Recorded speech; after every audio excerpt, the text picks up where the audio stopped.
You must have been surprised. There are divorce papers on the table.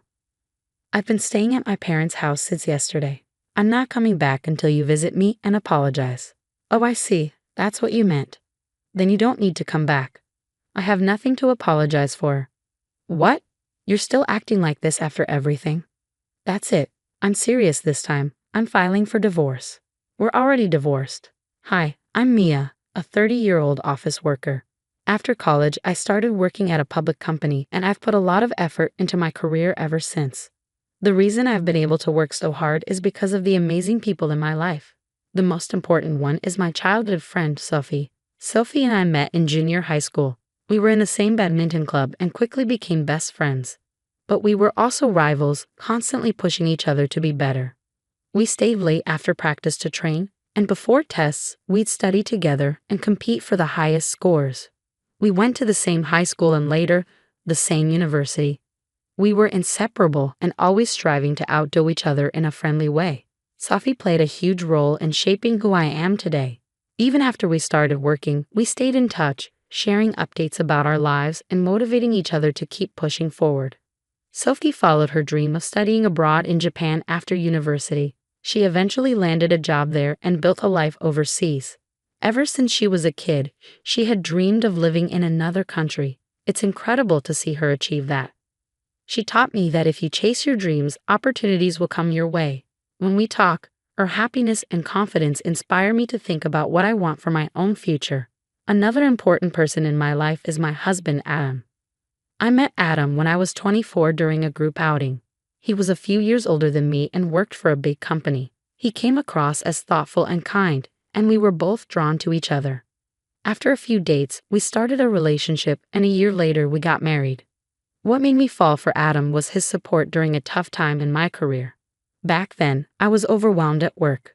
I felt stuck, unsure if I was doing the right thing.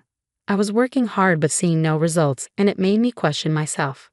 At the time, Adam, who was still my boyfriend, reassured me. Don't stress yourself out.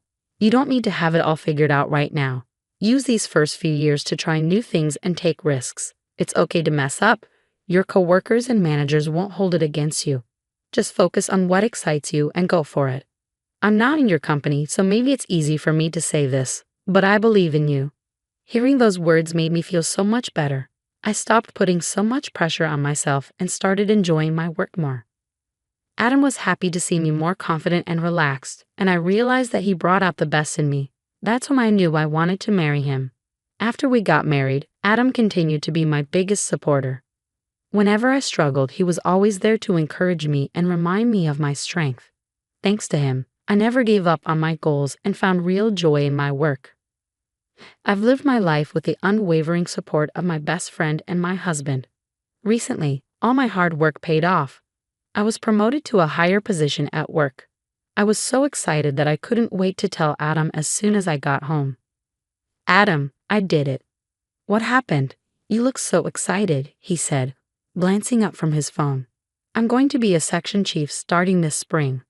Oh really? He replied, sounding neutral. Yeah, it feels amazing to have my efforts finally recognized. Well, congratulations. Thank you. I even bought some steak to celebrate tonight. Let's have a special dinner, I said with a big smile. I was over the moon about my promotion, so I didn't notice right away, but Adam's behavior started to change after that day. At first, it was subtle. Then it became more obvious. I'm home, I said one evening. Welcome home, Adam replied flatly. Why are you coming home so late these days? He asked, frowning. I'm sorry, I explained. I was reviewing a report my team prepared. It took longer than expected. Well, hurry up and make dinner, he snapped. Huh? Oh yeah. Of course, I stammered, caught off guard. Adam used to help out with chores whenever he could. But lately, even when he came home earlier than me, he wouldn't lift a finger. Instead, he started criticizing me more often. Why do you always stay at work so late? He demanded one night. My responsibilities and workload have increased since I became a section chief, I said. That's not an excuse. Plenty of people in higher positions come home on time. You're just inefficient at your job, Mia. It takes you forever, so you have to work overtime. Maybe, I said quietly, but I'm really doing my best. Well, don't let your overtime affect your chores. I can't focus on my own work if you keep slacking at home. I'm sorry, I mumbled, feeling a lump in my throat. Adam had never spoken to me this way before. His words stung, and I couldn't understand why he was suddenly so cold. I didn't realize that my late hours at work were upsetting him this much. At that time, I still respected and cared deeply for my husband, Adam. I couldn't see that his harsh words were rooted in jealousy. Even so, work kept me incredibly busy, leaving me with little time or energy for anything else. Whenever I came home late, Adam's anger grew worse. Why can't you manage chores and work better? He'd snap. How can you even be a section chief if you can't multitask? His constant criticism made me doubt myself. I started feeling like I wasn't good enough. It all became too much to bear, so I decided to call my best friend, Sophie. "Hey, Mia. How are you?" Sophie asked cheerfully. "Hi, Sophie. I don't know," I said, my voice trembling. "Mia, every time I ask how you're doing, it's always something tough, huh? What's going on?" Sophie always understood me better than anyone else.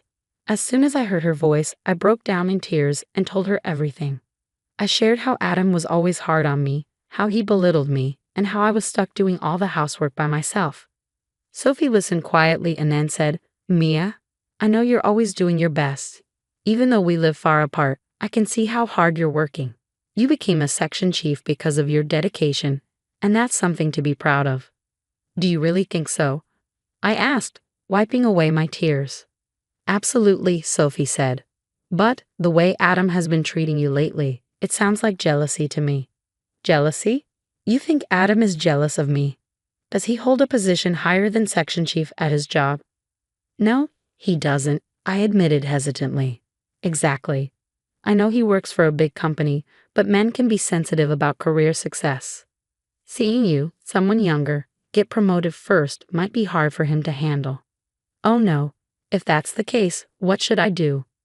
"Well, it's tricky. Maybe he'll feel better once he gets promoted too. Until then, you might need to be patient," Sophie suggested. "I guess so. Thanks for listening, Sophie. You don't need to worry too much, though. I already feel better just talking to you." "Call me anytime, Mia," Sophie said warmly, "even if it's just to chat about silly things."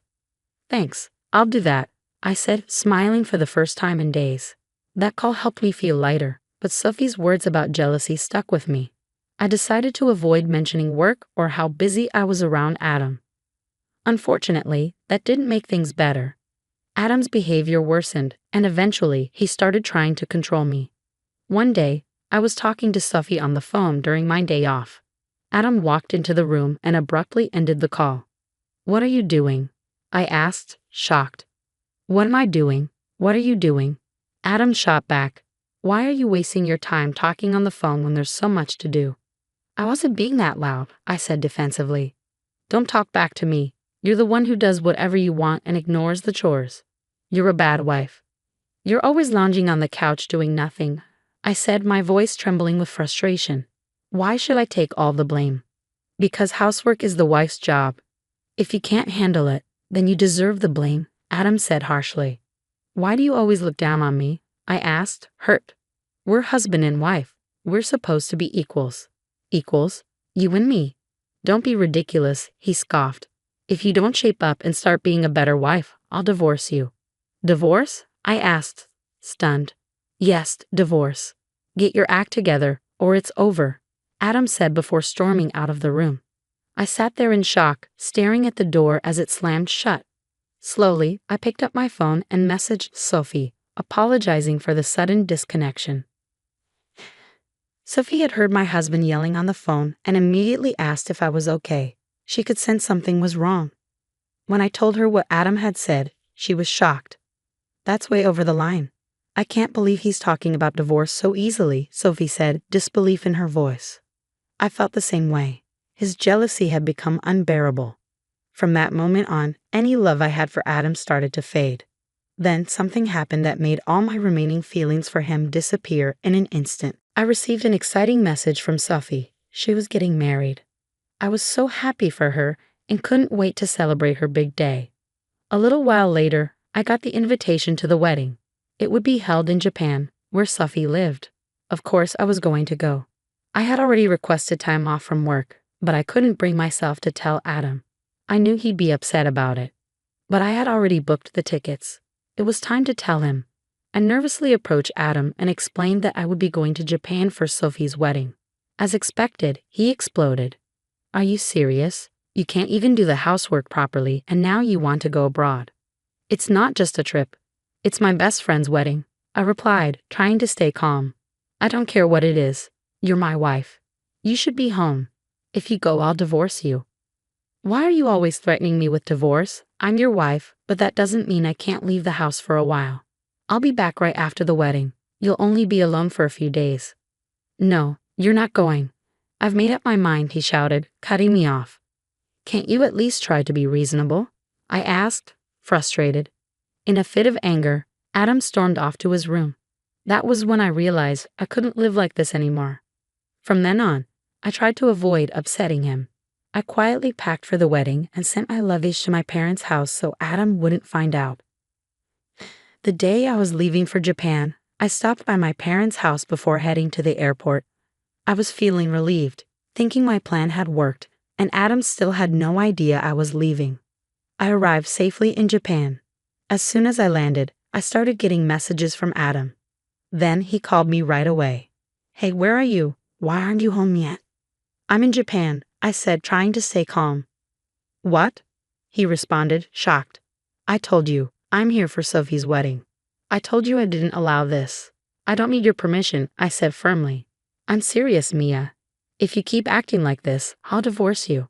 I was about to tell him I was done with his threats, but just then Sophie arrived at the airport to pick me up. I quickly told Adam I had to go and ended the call. After that, I muted his messages. I was finally free and happy to be with Sophie again. We spent the day sightseeing and had dinner together. The next day, I attended Sophie's beautiful wedding. She was glowing, and I couldn't have been happier for her. On my way back to the US, I felt content about how wonderful the wedding had been. But as soon as I got closer to home, the anxiety kicked in. I dreaded facing Adam again. When I opened the door to my house, I was relieved to see that Adam still wasn't home. But then my heart sank when I saw something on the table. It was the divorce papers. His part was already filled out. I realized then that Adam had been trying to force me into a corner, thinking this would threaten me into submission. But maybe he really wanted a divorce. Either way, it wasn't what I wanted, so I grabbed the divorce papers, packed my things, and left the house. I drove straight to my parents' place.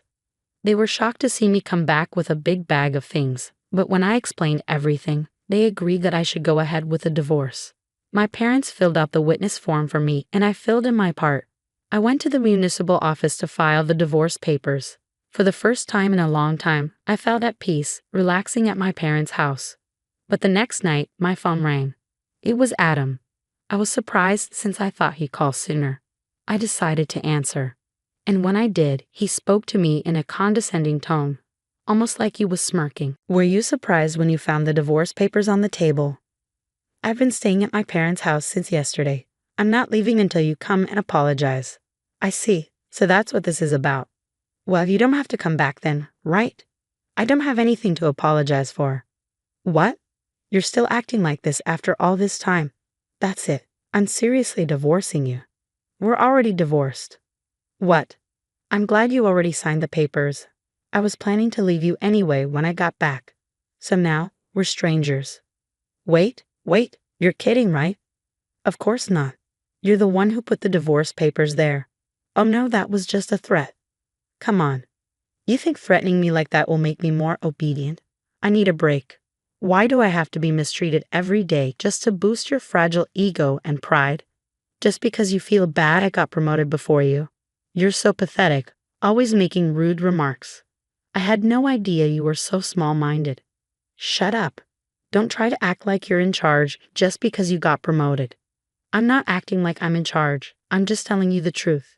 You thought I was beneath you when we were dating and first married. You liked pretending to give me good advice, feeling proud of yourself. But now I see you for what you really are, jealous and full of pride. You probably didn't even realize it. Well, thanks to me now you know. You're mocking me, aren't you? Are we done? I don't have time to argue with a stranger. I've got a high position at work and am busy. I hung up. My ex-husband is probably furious right now.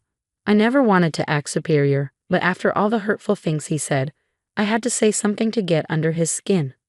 Later, I found out from mutual friends that he was still angry with me. He said, "I'll find someone more beautiful than her and be happy." So he started using a dating app. The woman he met turned out to be a scam artist. She took all his savings, millions of dollars, all at once. As expected, he was mentally crushed by it. Now he's low on confidence and gloomy every day. People are leaving him, and honestly, he brought it on himself. It was interesting to see what happens when someone loses their composure. Meanwhile, I've been working even harder. I'm now in charge of several big projects. Lena and I are still in touch, and I told her I'm planning to visit her in Japan for a long vacation. I'm going to keep working hard and show her how much I've grown. Jealous men are so pathetic, aren't they? It's sad that he thought he could control me with divorce papers. In the end, it's good that I left him behind. I can live independently, and next time, I'll find someone who doesn't have such a fragile ego. Now that the troublesome situation has passed, we can relax and enjoy ourselves. He whispered these words to his niece's ear. The cause of the trouble was none other than his daughter. I had to leave home abruptly for a business trip. Despite my concerns about being away from my daughter for several days, John reassured me and bid me farewell, urging me to go in peace. My daughter and John usually spent quality time together, so I felt at ease leaving her in his care. However, recently, my daughter's behavior had taken a peculiar turn. In hindsight, I should have delved deeper into these feelings. "Mommy, don't go to work." My daughter clung to my leg, reluctant to let go. Unfortunately, I failed to recognize her desperate plea for help. Feeling like a failure as a mother, little did I know that John would lock my daughter in the storage room and embark on a trip with his niece. Forgiving John for the irreversible harm he caused to my daughter and niece is something I can never do. My name is Sherry. I married John the same year I became pregnant. Our daughter, Samantha, is now 5 years old. Our paths crossed through a common friend's introduction, a rather ordinary occurrence at the time. John, who had a fondness for children, worked at a toy manufacturing company, while I had just been chosen for a work project. Despite being engrossed in our respective careers, marriage was not on our minds. However, upon discovering my pregnancy with Samantha, everything changed. Having the baby meant taking a maternity leave and facing potential sidelining from the project. Witnessing similar situations at my workplace, I felt disheartened about my professional future. Yet John consoled me, expressing his willingness to quit his job and become a full-time stay-at-home dad. He had taken his current job with the hope that our future kids would play with the toys he helped create. John had already played a role in developing several products, some of which were already on the market. His dream was for me to fulfill my potential. These words prompted me to decide to have our daughter. I explained the situation to my company and returned to work 3 months after giving birth. Despite a slight gap, I managed to stay on the project, gaining valuable experience. Returning to work so soon after childbirth was challenging, but the thought of John and Samantha waiting at home fueled my determination.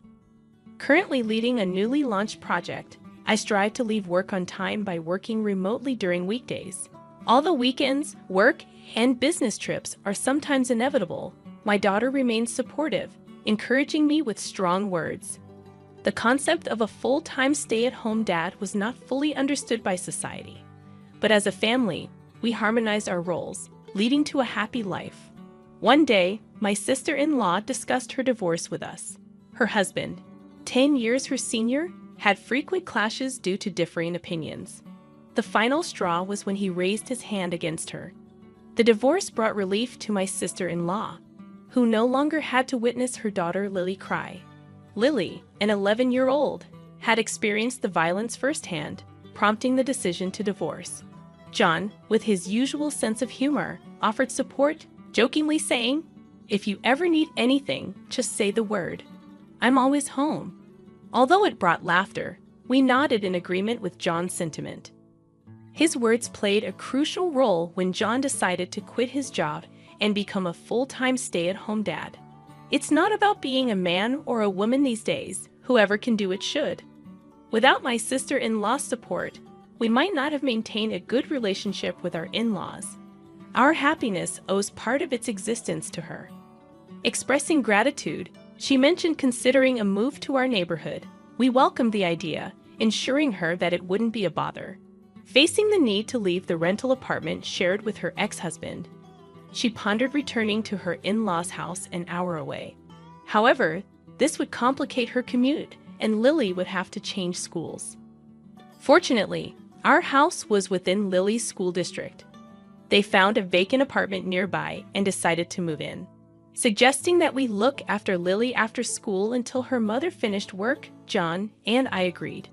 Despite my sister-in-law's initial concerns about being overprotective, our proximity allowed us to keep a close eye on Lily, making John's role vital in the process. With Lily in our care during her mother's working hours, we began a new chapter in our family life. Living nearby, my daughter and her cousin quickly adapted to the routine. Initially, everything seemed to be going smoothly. However, my daughter's sudden resistance to being apart from me raised questions. Accustomed to seeing me off to work from a young age, I assumed she was comfortable with the routine. Was she feeling lonely, or was there another source of anxiety? Puzzled by her behavior, I attempted reassurance. "Mommy's just going to work. I'll be back tonight." Despite my attempts, my daughter clung tighter, revealing her inner turmoil. Concerned, I discussed the situation with John, who optimistically suggested that perhaps something happened at preschool. Assuring me that Lily's presence would provide comfort, John believed they might share secrets and alleviate any concerns my daughter had.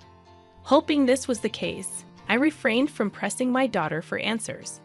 My daughter and Lily formed a close bond, with Lily treating her like a little sister. Observing their camaraderie, I believed my daughter's behavior was a passing phase.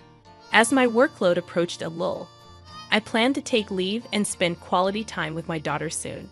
However, unexpectedly, a business trip arose, requiring my absence for 5 days. Despite concerns, John's reassuring words encouraged me to proceed with the trip. Packed and ready, I left home 2 days later, with Lily visiting at the time. John, my daughter, and Lily saw me off with smiles. Little did I know that, at that very moment, events were unfolding at home beyond my expectations. John, exhibiting signs of departure, raised anxious questions from Lily. "Isn't Samantha coming with us?" John, to ease Lily's worries, fabricated a story about Samantha joining me on the business trip upon my return. Convinced by the tale, Lily accepted the explanation, and John directed my daughter to find a non-existent item in the storage room before my return. Samantha, believing her father's words, ventured into the storage room. Unbeknownst to her, John closed the door from the outside. Oblivious to the unfolding situation, my daughter did not notice the door being shut. John, muttering about the nuisance being gone, left with Lily for their trip, unknowingly leaving my daughter trapped in the storage room. Upon John's return 4 days later, he cheerfully chatted with a saddened Lily. Blissfully unaware of the events in his absence, John was shocked when he saw the storage shed and remembered he had left his daughter behind. Panicking, Lily rushed to the shed, where an unidentifiable liquid seeped out from under the door. John, attempting to stop Lily, confessed the truth about leaving Samantha behind. Lily, in shock, tried to open the shed door, only to be halted by John. The revelation left her devastated. The realization that Samantha was left in the shed, contrary to what John had assured her, prompted Lily to blame him. John, trembling and admitting his mistake, faced Lily's accusations. Witnessing this, I finally spoke up, questioning John's actions. My voice, cold and filled with anger, sent chills down my spine. Even my daughter, standing beside me, mirrored the intense emotions. John, turning around to face us, was frozen in shock. Sherry, contrary to John's astonishment, Lily burst into tears upon seeing Samantha. Hugging Samantha tightly, Lily expressed relief that she was safe. Samantha, avoiding eye contact with John, reciprocated Lily's embrace. I couldn't help but wonder about the emotional toll these events had taken on the innocent children. I stood protectively in front of my daughter Samantha and niece Lily, yet John showed faint concern. "I'm glad you're safe," he muttered towards Samantha. "Glad she's safe after you left her behind." "What are you saying now?" "Samantha said she wanted to be with you." "And why are you here, Sherry? Weren't you on a business trip? You were supposed to return tomorrow." "Oh, so you thought you'd be back before I got home. Could it be that you often leave Samantha like this when I'm away?" John fell silent at my words. His silence was more affirming than anything else. "I've already heard the story from Samantha. I'll be hearing it from Lily as well." Turning to Lily, who was still embracing Samantha, she met my gaze firmly and nodded as if she had made a decision. The fact that I was able to rescue my daughter Samantha was a stroke of sheer luck. The thought of what could have happened if my business trip dates hadn't changed sends shivers down my spine. On the day I was supposed to leave, I indeed boarded the Amtrak. However, I received a sudden notification that the trip was canceled, so I got off the train mid-journey and returned home. Since the trip was called off, I could return home directly, arriving earlier than my usual time. Finally, I would have a chance to talk with Samantha. I took a taxi from the station, rushing home. As I got out of the taxi and approached the front door, I heard a voice calling, "Mommy." Thinking Samantha had seen me and was running towards me, I turned towards the voice, only to be shocked. Samantha's voice was coming from inside the storage shed. "Samantha?" In a panic, I'd opened the shed door to find my daughter there, drenched in sweat and sobbing uncontrollably. At her feet lay the burst remnants of a water-filled bouncy ball I had given her. This toy was developed by John when he was still working at the toy manufacturer. I had given it to Samantha, hoping to cheer her up when she first started showing signs of distress. Apparently, she panicked when she realized the door was shut, either throwing or stepping on the ball, causing it to burst. The liquid seeping out of the shed was from this ruptured bouncy ball. The floor was also scattered with Samantha's old clothes. "What happened? Why are you in here?" I hugged my crying daughter and asked her. What she told me then ignited a fury in me, the likes of which I had never felt before in my life. "Samantha said you asked her to look for my jewelry. She's deeply shocked both from being left behind and being locked in." "Locked in?" "The door wasn't locked. I thought she would come out on her own." Being suddenly shut in is frightening even for adults. It's not surprising she panicked and couldn't open it. And I've heard about the usual situation. Now I finally understand why Samantha started acting out. My husband would have noticed the cause. After all, he was the cause of it. After we started looking after Lily, John began to favor her, neglecting Samantha. My daughter felt increasingly lonely as John paid attention only to Lily. But Samantha, caring for me and my busy schedule, could only express her feelings in such a way. It seems she also knew Lily was troubled by John's behavior. The photo of them whispering might have been taken while they were discussing this. Samantha really wanted to talk to me about Lily and hoped I could help in some way. However, Samantha didn't have the right words to accurately convey this. Unsure of how to express it to me, Samantha's words to me were hesitant. Yet she cared deeply for Lily, despite feeling lonely herself. What a kind-hearted child she is. After hearing from Samantha, I immediately called John, but he didn't answer. No matter how many times I called, usually he would call back right away, and it was unusual for him not to answer. Something was wrong. Believing this, I reached out to my sister-in-law. During this conversation, I learned a shocking fact. John had told her he was going on a trip with Samantha and Lily. John had contacted my sister-in-law as soon as he found out about my business trip. Sherry is going on a long business trip. During that time, I thought of taking Samantha and Lily on a trip because Samantha might feel lonely. What do you think? My sister-in-law was also busy with work and felt guilty for not being able to spend much time with Lily. John lied that Samantha and Lily wanted to go to a theme park, and my sister-in-law agreed, thinking it would be good for Lily. Of course, I hadn't heard anything about this plan from John.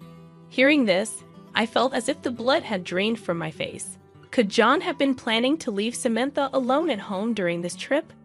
I informed my sister-in-law that Samantha was actually at home. When I mentioned that I couldn't reach John, she said she would try calling him herself, and we ended the call. I thought something was off and checked around the house, and I was shocked. There were lots of prepared meals in the fridge, and the water heater for the bath was left on. Could it be that he prepared all this so Samantha could stay alone? That is, John had planned to leave our 5-year-old daughter alone for 4 days with just these arrangements. My sister-in-law managed to reach John, who was apparently at the theme park with Lily, and casually said, "I'll have to hang up. Our turn for the attraction is coming." She also received pictures of Lily alone at the park, confirming Lily's safety. Angry yet relieved about Lily's safety, my sister-in-law and I decided to wait for John and Lily's return. John, perhaps as an alibi, had sent me a picture of Samantha and Lily, which must have been taken previously at our house. My sister-in-law received photos of Lily playing at the theme park. There was even a fake story of the two having fun together to pretend for it. And so John, believing he had fooled us, returned home in high spirits, having completely forgotten about the daughter he left behind. Why did my husband want to go on a trip with only his niece so desperately? Why John wanted to go on a trip only with Lily was beyond understanding. His affection for his niece was one thing, but his actions were abnormal. I wasn't the only one who thought so. Really? What were you thinking? Leaving your own daughter behind to go on a trip with your niece? That's abnormal, sis. Why are you here? I've heard everything from Cher.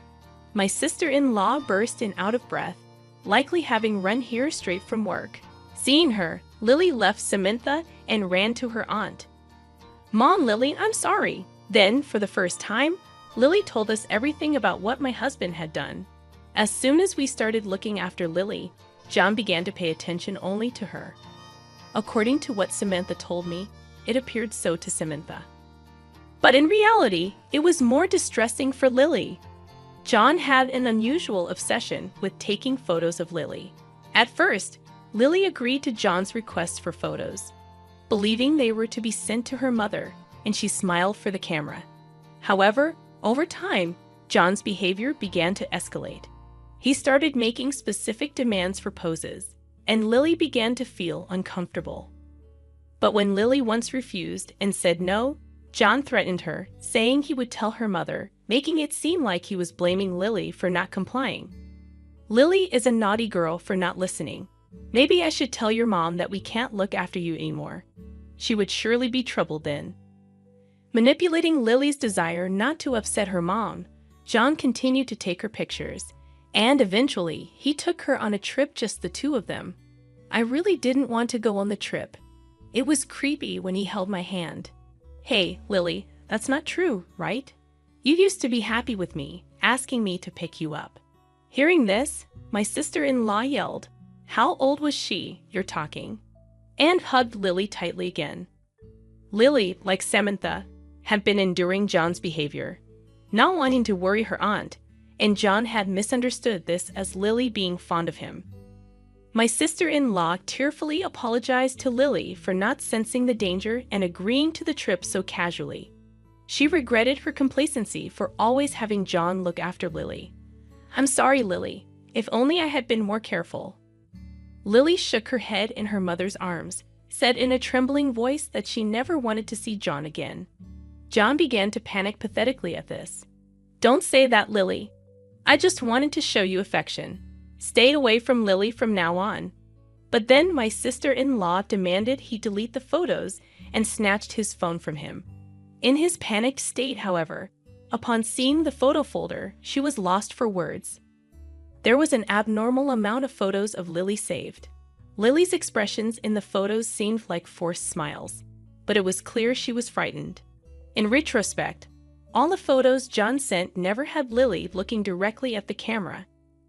John must have noticed the change in Lily's expressions too. That's why John only sent photos where Lily's expressions weren't clear, yet he let his desires run wild and took Lily away. Disgusting. I felt nauseated by John's abnormal behavior. My sister-in-law holding the phone tightly seemed frozen in place. We both shielded our daughters behind us, confronting John. There was no way I could forgive him for leaving Samantha behind, and I didn't want him near our daughters ever again. All feelings of affection had vanished in an instant. It's not like that. Listen to me. I love Lily, and of course, I love Samantha too. John continued to make excuses, only further frightening Samantha and Lily. I presented him with the divorce papers I had prepared during his trip, gathered our belongings, took Samantha, and left the house. I couldn't bear to share the same air with him for another moment. My sister-in-law and Lily followed us out. All that followed was my husband's sad screams. Afterward, I took my sister-in-law and Lily to their parents' house and informed them about John's behavior. When I mentioned leaving him with the divorce papers, my in-laws promised to handle everything from there. They assured us they would prevent John from approaching us again. Lily finally seemed to find some peace upon hearing their words. My sister-in-law and Lily decided to stay with my in-laws for the time being, planning to sort out work and school later. Though it likely meant Lily would have to change schools, we couldn't discount the possibility of John lurking around her school route. Samantha and I decided to return to my parents' home too. During John's trip, I had been managing work, household chores, and childcare alone. Thankfully, Samantha was a resilient child, and I felt confident that we could manage well on our own. Living without John, just the two of us, seemed entirely feasible. Those hellish 4 days indeed contributed to my newfound confidence. For a while, we'll live at my parents' house, grateful for their kindness. But I plan to move closer to my workplace before Samantha starts elementary school. We started our new lives, but John was still stuck in the past. Thanks to my in-laws, I was able to finalize the divorce from John without ever having to see him. But he continued to call afterward and even showed up at my parents' house, despite being cut off by my in-laws from any contact with me, my daughter, and the residents of his parents' home. John pathetically tried to seek reconciliation. I can't imagine a life without Sher and Samantha. His words only instilled fear in me. I asked my parents to contact the police, who came and took away John, who was screaming at our doorstep. He was served a restraining order by the police and finally seemed to understand he was alone. All this destruction was his doing, and it was too late for regrets.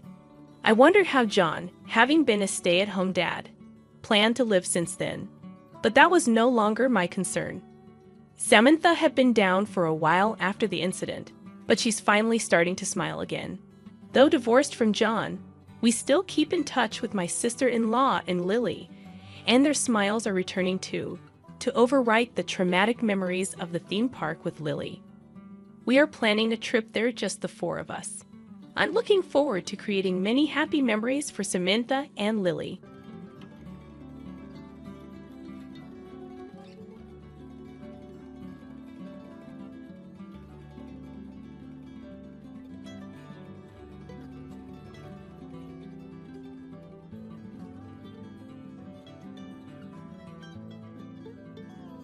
I remember a time when I felt truly content with my life, earning a decent income and managing things well. That sense of stability was shattered one day when my credit card company called to alert me about a shocking $91,000 charge that I didn't recognize at all. Panic set in as I immediately halted the payment. At the same time, my husband Jason, who was traveling, kept calling me. Despite the chaos swirling around me, I took charge of the situation.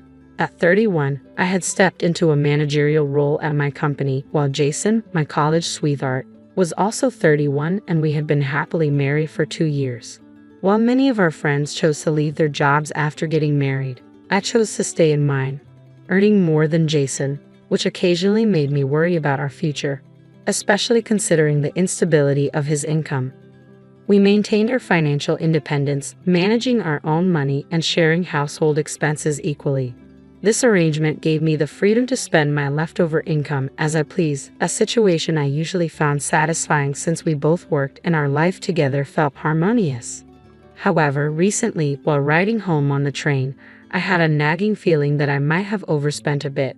As I glanced at a debit alert on my phone, I thought about checking for any unused subscriptions that might still be charging me.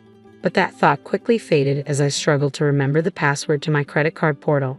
Finding the motivation to sort this out was proving tough, especially since reaching the help center felt like an uphill battle. They were only available from 8:00 a.m. to 6:00 p.m. on weekdays, exactly when most working people are busy.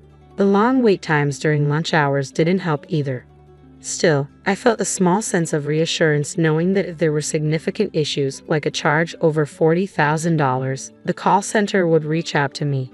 This reliance on the system made me a bit complacent about contacting them myself. Meanwhile, online shopping became a brief escape from work-related stresses. When I opened a newly delivered package, a surge of excitement washed over me, but it quickly faded as I stepped into our living room. The sight that greeted me instantly shifted my mood from good to bad. Socks scattered on the floor, empty cans littering the table, and a random phone and sweater thrown carelessly on the couch. There was Jason, lounging in his sweatshirt, seemingly oblivious to the mess. His tendency to leave things in disarray often felt like he was deliberately contributing to the chaos at home. I aimed my phone at the couch and said, half joking, half exasperated, "Hey, socks and empty cans. That's what I come home to? It's not that hard to clean up a bit or even make dinner if you're home before me." He coolly replied, "If you get home early, why don't you clean the house? Don't be so mad about it." His words stung a bit. "I was tired too when I got home," I retorted, trying to keep my tone light but firm. "If you're not going to help clean, maybe you should consider whether you prefer working or doing chores." "Please just drop it," he said, not once but twice, signaling his annoyance without really understanding the weight of my words. I shot him a stern look, but he was too engrossed in his phone to notice my frustration. It felt unfair that I was shouldering a heavier load of chores on top of my work responsibilities. Was I being unreasonable for feeling this way? I wasn't sure what to think, but I feared that confronting him might only push Jason to become more indifferent about the upkeep of our home. Surprisingly, after our exchange, something changed. My husband started coming home late, even on days when I arrived early. It seemed he had decided to put in extra hours at work, perhaps as a way to address the imbalance in our responsibilities. On a particularly good day, I threw myself into my chores with more energy than usual. Jason had been really busy lately, which meant the housekeeping duties had mostly fallen on me. I hadn't given it much thought until I found myself cleaning his room, a place he hadn't tidied up in quite some time. As I entered, I was met with the familiar sight of empty bottles and cans strewn everywhere, even on the bed. Amid the clutter, something caught my eye. A package, elegantly wrapped in gift paper, lying quietly on the floor. Leaning in closer, I recognized the branding. It was from my favorite store. A flicker of excitement surged through me as I remembered my birthday was just around the corner. Could this be a surprise gift from Jason? Despite my curiosity, I decided to respect the surprise and left the package untouched. However, as my birthday arrived, the gift never materialized. As the day progressed, I casually asked Jason, "Do you know what today is?" "Oh right, it's your birthday," he replied nonchalantly. "Did you forget?" I pressed, hoping for a hint about the surprise I had seen earlier. "No, I remember," he said. "Aren't you happy with what I gave you last year? You know you're old enough not to need constant surprises." His words, so casually delivered, stung. He turned and went back to his room, leaving me puzzled and hurt. That mysterious box had sparked a glimmer of hope, but now it just filled me with unease. Then, just when I thought the day couldn't get any stranger, he announced, "I've got to go on a work trip abroad next week." This news was unexpected, a business trip to another country. I repeated, incredulous, "Since when does your job involve international travel? You've never even been on a business trip outside the state." He simply replied, "They just gave me this assignment." The whole situation felt increasingly strange. What was really going on? I had been feeling quite accomplished lately and believed I deserved some recognition. "You should trust me," my husband had said, but his words were hard to take seriously after discovering that mysterious gift-wrapped box in his room just before he left for his so-called business trip. After waving him off that early morning, my curiosity got the better of me. I searched under the bed where I had seen the box, but it was gone. Doubts began to gnaw at me. This wasn't just a regular business trip, was it? With that uneasy thought lingering, I dragged myself to work, but focusing was nearly impossible. Several times, my hands stopped moving as my mind replayed recent events over and over. "Hey, are you okay? You seem out of it today," a coworker inquired. "Oh yeah, I just didn't get enough sleep," I replied, trying to brush it off with a light-hearted excuse. Just then, my phone vibrated sharply, displaying a strange number on the screen. Normally, I would ignore such calls, but something inside me urged me to answer this time. "Excuse me, I need to take this," I said, stepping outside to talk. It was the credit card company's call center on the line. As I listened, a flurry of thoughts raced through my mind about my husband, our recent issues, and the necessity of sharing my password. Then the representative's words cut through my confusion. "This is from our debt protection service. It seems there has been a charge exceeding $40,000 on your account," the voice explained calmly. I was stunned, a mix of disbelief and concern washing over me. What on earth was going on? The conversation intensified when she dropped another bombshell. "Yes, there was a charge for $91,000. "That's impossible. Wait a second." I gasped, my heart racing, and dashed back to my desk, rifling through my wallet only to discover that my credit card was missing. That was the card I had intended to bring with me. "Pardon me, can you please halt that transaction?" I asked urgently, the phone pressed tightly against my ear. "Yes, it's still pending, so we can stop it," the operator assured me. A wave of relief washed over me. "And please, can you handle the stolen card issue immediately?" "I don't have it with me," I added. "Yes, sir, I'll take care of it right away," she responded. Although the situation was partially resolved, the adrenaline continued to course through my veins. I hung up, my heart still pounding. "I'm sorry, but I'm not in the right state to work. I need to leave early. It seems my credit card was stolen and almost misused, and I have a lot to sort out," I explained to my boss, who understood and allowed me to leave. I caught the train quickly, and as I checked my phone, I saw countless missed calls from my husband. It felt as though he was trying to confess something. I rushed home, threw off my shoes, dropped my bag, and headed straight for my husband's office. His desk was cluttered, but what caught my eye was his search history: luxury cruises and travel plans for two. These were definitely not work-related, and I hadn't been invited to any such event. The so-called business trip was clearly a cover for something else. My heart sank as I grasped the implications. Scrolling through my old emails for any clues, I noticed a name that stood out. "Billy, what the heck is this?" I muttered, my anger rising. I wanted to slam the keyboard in frustration, but instead, I forced myself to look for concrete proof of whatever was happening. My phone kept ringing incessantly as I pieced everything together. "Oh my God, just stop," I groaned, overwhelmed by the betrayal and chaos unfolding before me. In the turmoil, I decided to use the password given by the call center to check my credit card transaction history. I logged into my account and began scrolling through the records, my disbelief growing with each entry. There it was, a transaction for an expensive handbag that caught my eye. The pieces suddenly clicked. Jason had used my credit card to indulge his mistress, Olivia, and even funded a so-called business trip abroad. The realization left me stunned. I had ignored several calls, but now, gathering all my courage, I finally answered the phone. "You finally picked up. I tried so many times," Jason said, his voice anxious.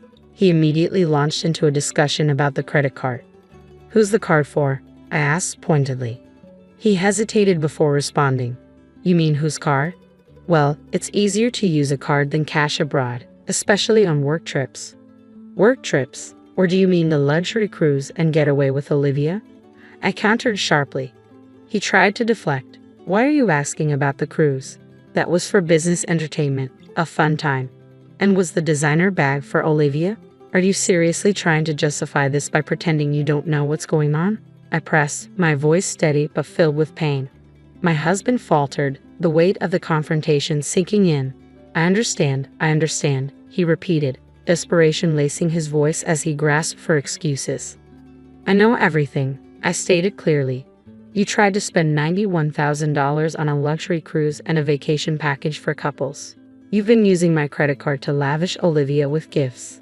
After a pause, he finally admitted, "I'm sorry, I cheated. I'm sorry, but I can't come home until you reactivate the credit card." His plea hung in the air, absurd and almost pitiful. Do you really think an apology and admission are enough to make all of this go away? I asked, the weight of his betrayal pressing down on me. The conversation had shifted irrevocably from mundane marital grievances to a stark, painful reckoning. Feeling utterly betrayed, I told my husband, "Please spend the rest of your life at your resort," and hung up before he could respond. Almost immediately, my phone began buzzing nonstop. The incessant ringing drove me to the edge, prompting me to turn off the device to escape the noise. Soon after, an email notification popped up, informing me that my husband's return flight was scheduled for noon, 5 days later. I seized this opportunity to get my affairs in order, determined to resolve everything before he set foot back home. The next day, I began clearing out all his belongings from the house. By the second day, I had gathered the courage to tell my in-laws about everything that had happened, showing them the proof of his infidelity and financial misdeeds. They were shocked and deeply apologetic. By the end of our conversation, they agreed to support me in pursuing a divorce, promising to ensure I would receive $2 million in alimony and vowing to recover the funds my husband had frivolously spent. As the day of my husband's return approached, I received a call from my in-laws in the early evening, confirming they had safely filed the divorce papers. Surprisingly, my soon-to-be ex-husband had only taken a credit card with him, leaving our other finances untouched. However, the woman he was with had given him $91,000. Enraged by the unfolding events, she changed her flight, departing for Singapore before him without his knowledge. I couldn't help but wonder why she hadn't just taken his plane ticket and visa, leaving him stranded. While pondering this, I learned from my in-laws that when my ex-husband returned to Singapore, he found the house empty and his connection to me severed, with all his calls going straight to voicemail. In a desperate attempt to find refuge, he went to my in-laws' house, where he faced serious repercussions for his actions. After everything that had unfolded, the final step was filing the divorce papers. My ex-husband had dug himself deeper into trouble, and it didn't stop with our separation. The woman he had been seeing was now demanding he return the $91,000 she had given him. My in-laws told me that after he repaid her, they imposed strict conditions on him, almost as if he were back in high school. He was essentially under house arrest with a 15-hour curfew and his every move monitored by his own family, ensuring he paid off all the money he owed. Amidst all this, I took legal action myself, filing a $115,000 claim against the other woman involved in the affair. With help from my in-laws, I gathered the necessary information to pursue her financially. Once I did, it felt like the last piece of this painful puzzle was finally falling into place. It was a long and exhausting process, but when the claim went through, I felt a sense of closure. The legal matters had been resolved, and it was time for me to focus on moving forward. The next day at work, my colleagues and bosses welcomed me back with surprising warmth and concern. Many of them had heard about my situation, and their kindness was palpable. "Are you okay? If you want to talk about anything, I'm here," one of my colleagues offered gently. It was comforting to know I wasn't alone. I replied with a grateful smile, "Thank you, I'm doing all right. Just trying to get back into the swing of things. Maybe we can grab a drink after work. I'd appreciate the company." It felt good to make plans and look forward to simple pleasures like a night out with friends. That evening, as we gathered at a local bar, the camaraderie was soothing. We shared stories and laughs, and although the shadow of recent events lingered, it was overshadowed by the immediate warmth of friendly faces. With each sip of my beer, the bitterness of the past few months began to dissolve slightly. I poured out my heart about the ordeal, and my colleagues listened empathetically. "I'm just looking forward to putting all of this behind me," I confessed as the evening wound down. "I think I'm ready to focus on the positives that the future holds." They raised their glasses in silent acknowledgement of my resilience. "To new beginnings," they echoed. As I left the bar that night, a sense of closure mingled with newfound hope. The support of my work community had boosted my spirits, and I felt a deep appreciation for their presence in my life. It reminded me that even in the aftermath of betrayal and heartache, the kindness of others could light the way forward. Looking ahead, I felt a cautious optimism. The past couldn't be changed, but the future was still mine to shape. With the legal matters settled and my boundaries firmly redrawn, I was slowly rebuilding a sense of normalcy. The path ahead wouldn't be without its challenges, but I felt prepared to face them, bolstered by the support of friends and a renewed sense of self. Indeed, it seemed that better days were on the horizon.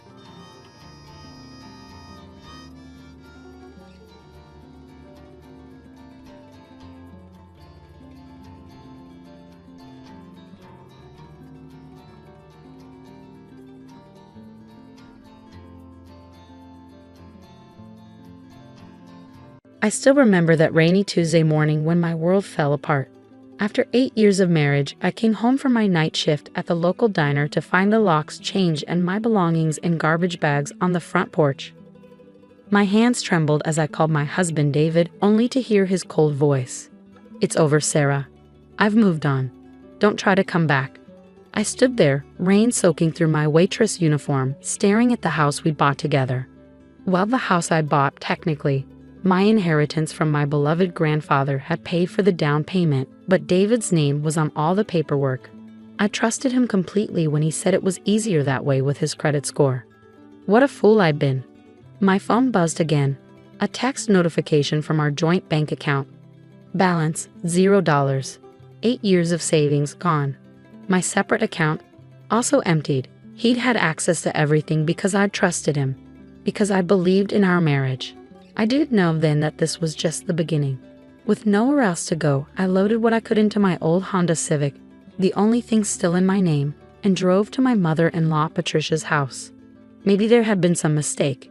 Maybe she could help me understand what was happening. I should have known better. Patricia opened her door wearing her signature pearl necklace and disapproving frown. Behind her, I could see David's sister Amanda smirking. Well, Patricia said, looking down her nose at my wet, bedraggled appearance. "I suppose you're here to beg for money now that David's finally seen sense." "Patricia, please," my voice cracked. "I don't understand what's happening. Everything's gone. The house, our savings." "Oh, honey," she laughed, but there was no warmth in it. "Did you really think someone like David would stay with a waitress forever? He's finally moving up in the world, and he needs someone more suitable." She adjusted her designer watch. "Though I must say, you lasted longer than I expected. Most gold diggers would have shown their true colors years ago." "Gold digger?" I whispered, stunned. "I paid for our house. I supported him through his MBA." "With your grandfather's money," Amanda chimed in, "which you've been lording over David for years. Well, now he's paid you back. Guess you'll have to find another rich old man to mooch off of." I stood there, rain mixing with my tears, as 8 years of memories rewrote themselves in my mind. All those family dinners where they'd subtly mocked my job. The way they dismissed my contribution to David's success. How they'd never accepted me, the poor girl from the wrong side of town who dared to marry into their precious family. "Where is he?" I asked, my voice stronger now. "Where's David?" "On his honeymoon," Patricia said with a cruel smile. "With Jessica. You remember her? His new executive assistant. They've been seeing each other for months. She comes from a good family, you know. She'll be much better at supporting David's career than you ever were." The world spun around me. Jessica. The woman you'd hired 6 months ago, who he'd insisted on working late with so often, who'd smiled sweetly at me at the company Christmas party while apparently sleeping with my husband. You knew. I realized, looking between Patricia and Amanda. You all knew he was cheating. Of course we knew. Amanda rolled her eyes. We helped him plan everything. Jessica's father is on the board of David's company. This marriage will do wonders for his career. Unlike you, who's been holding him back with your embarrassing little waitress job. "Now," Patricia said, reaching for her door, "I suggest you leave before I call the police. And don't bother trying to fight this in court. Our family lawyer has everything handled. You signed a prenup, remember? You'll get nothing." The door slammed in my face, leaving me alone in the rain once again. That night, I slept in my car in a Walmart parking lot, too shocked and broken to even cry. The next day, I tried to check into a cheap motel, only to find my credit cards canceled. My phone was next. Apparently, it had been on David's plan. Within 48 hours, I had nothing but my car, the clothes in my garbage bags, and $237 in cash. I managed to find a bed at the local women's shelter. The irony wasn't lost on me. I volunteered here for years, never imagining I'd end up staying here myself. The shelter director, Grace, remembered me from my volunteer days and gave me a private room usually reserved for emergency cases. "You're in shock, Sarah," she said gently, bringing me a cup of tea. "But you're stronger than you know, and when you're ready, we'll help you fight back." I didn't believe her then. How could I fight back? David had taken everything, planned it all perfectly. He had his family's money, their lawyers, their connections. I was just a waitress with a worthless degree in social work. trying to make ends meet while supporting my husband's dreams. But Grace was right about one thing. I was in shock, so much so that I almost missed the most important detail of all. A detail that would change everything. It happened 3 days into my stay at the shelter. I was helping in the shelter's kitchen. I couldn't afford to pay for my stay, but I could at least cook when I heard excited whispers from the front office. The CEO of Montgomery Industries is here. What's Alexander Montgomery doing at our shelter? I heard he's doing a series of surprise visits to local charities. I froze, nearly dropping the pot I was holding. Montgomery Industries, David's company, the place he'd worked his way up to middle management, always complaining that he deserved more recognition, faster promotions. I'd never met anyone from his work. He'd always said I wouldn't fit in at corporate events. But I knew about Alexander Montgomery. Everyone in town did. The brilliant young CEO who'd taken over his father's company 5 years ago and transformed it into a tech giant. The businessman who put our small city on the map. The man who, if the gossip was true, had no patience for dishonesty or corruption in his company. Before I could decide whether to hide in the kitchen, Grace came rushing in. "Sarah, Mr. Montgomery is asking to speak with all our residents. He's making a large donation and wants to hear their stories firsthand. Would you be comfortable joining the group?" I looked down at my shelter-provided clothes, touched my unwashed hair. I don't know, Grace. I'm not really presentable." "Nonsense," she said firmly. "You're one of us now, and your story deserves to be heard." So that's how I found myself sitting in a circle with 15 other shelter residents, facing Alexander Montgomery himself. He wasn't what I expected. Younger than I'd imagined, maybe in his mid-30s, wearing a simple button-down shirt and slacks. No fancy suit, no arrogant attitude. He listened intently to each woman's story, asking thoughtful questions, taking notes. Then it was my turn. "I'm Sarah," I said quietly. "I'm here because my husband emptied our accounts and changed the locks while I was at work. He works for your company, actually." Alexander Montgomery's head snapped up, his pen freezing mid-note. "What did you say?" I couldn't stop now. The whole story poured out. The 8 years of marriage, supporting David through his MBA, buying our house with my inheritance, discovering his affair with his executive assistant, his family's cruel dismissal. "He's David Chen." I finished, my voice barely a whisper. "In middle management, he just married Jessica Williams. Her father is on your board." The room was dead silent. Alexander Montgomery's face had gone completely still, his eyes intense. "David Chen," he repeated slowly. "The one who's been pushing for a senior director position, who's been claiming his wife is fully supportive of his career moves." I laughed bitterly. Supportive? I didn't even know he was divorcing me until I found my belongings in garbage bags. "Grace," Alexander said suddenly, standing up. "May I use your office for a moment? Mrs. Chen and I need to have a private conversation." "It's Ms. Miller now," I corrected quietly. "I'm going back to my maiden name." He nodded, a strange expression crossing his face. "Ms. Miller, then. Please, come with me." As I followed him to Grace's office, I had no idea that this conversation would change everything. That within 24 hours, David's perfectly planned new life would begin to crumble. And it would all start with 5 simple words from Alexander Montgomery. "I've been looking for you." I followed Alexander Montgomery into Grace's small office, my heart pounding. He closed the door and turned to face me, his expression intense. "5 years ago," he said, "did you write a business proposal for a corporate-sponsored chain of community resource centers?" My mouth fell open. "How did you?" "It crossed my desk when I first became CEO," he continued. "Brilliant concept, combining job training, childcare, and social services in economically disadvantaged areas. The financial projections were sound, the community impact analysis thorough. But when I tried to contact the author, Sarah Miller, she vanished. The email bounced back, the phone number was disconnected. I sank into a chair, memories flooding back. That was right after I married David. He said the proposal was too amateur, that it would embarrass him at work. He made me take it down from all the submission portals. Said I should focus on supporting his career instead. Alexander's jaw tightened. "Do you know what happened to that proposal, Ms. Miller?" "Nothing, because your husband buried it. He accessed the company's submission system using his credentials and withdrew it without your knowledge." We found the digital trail during a system audit last year. We couldn't locate you. What? My voice shook. But why? Because David Chen has been taking credit for other people's work for years. We've suspected, but couldn't prove it. He's very careful. Very manipulative. Alexander sat on the edge of Grace's desk. The proposal's withdrawal caught our attention because it was exceptional. I've been looking for its author ever since. Tears filled my eyes. All those nights I'd worked on that proposal, dreaming of making a difference. All while David was apparently sabotaging me. There's more, Alexander said gently. 2 months ago, David presented a modified version of your proposal to the board. Claimed it was his original work, part of his bid for the senior director position. Jessica's father has been championing him for the role. A bitter laugh escaped me.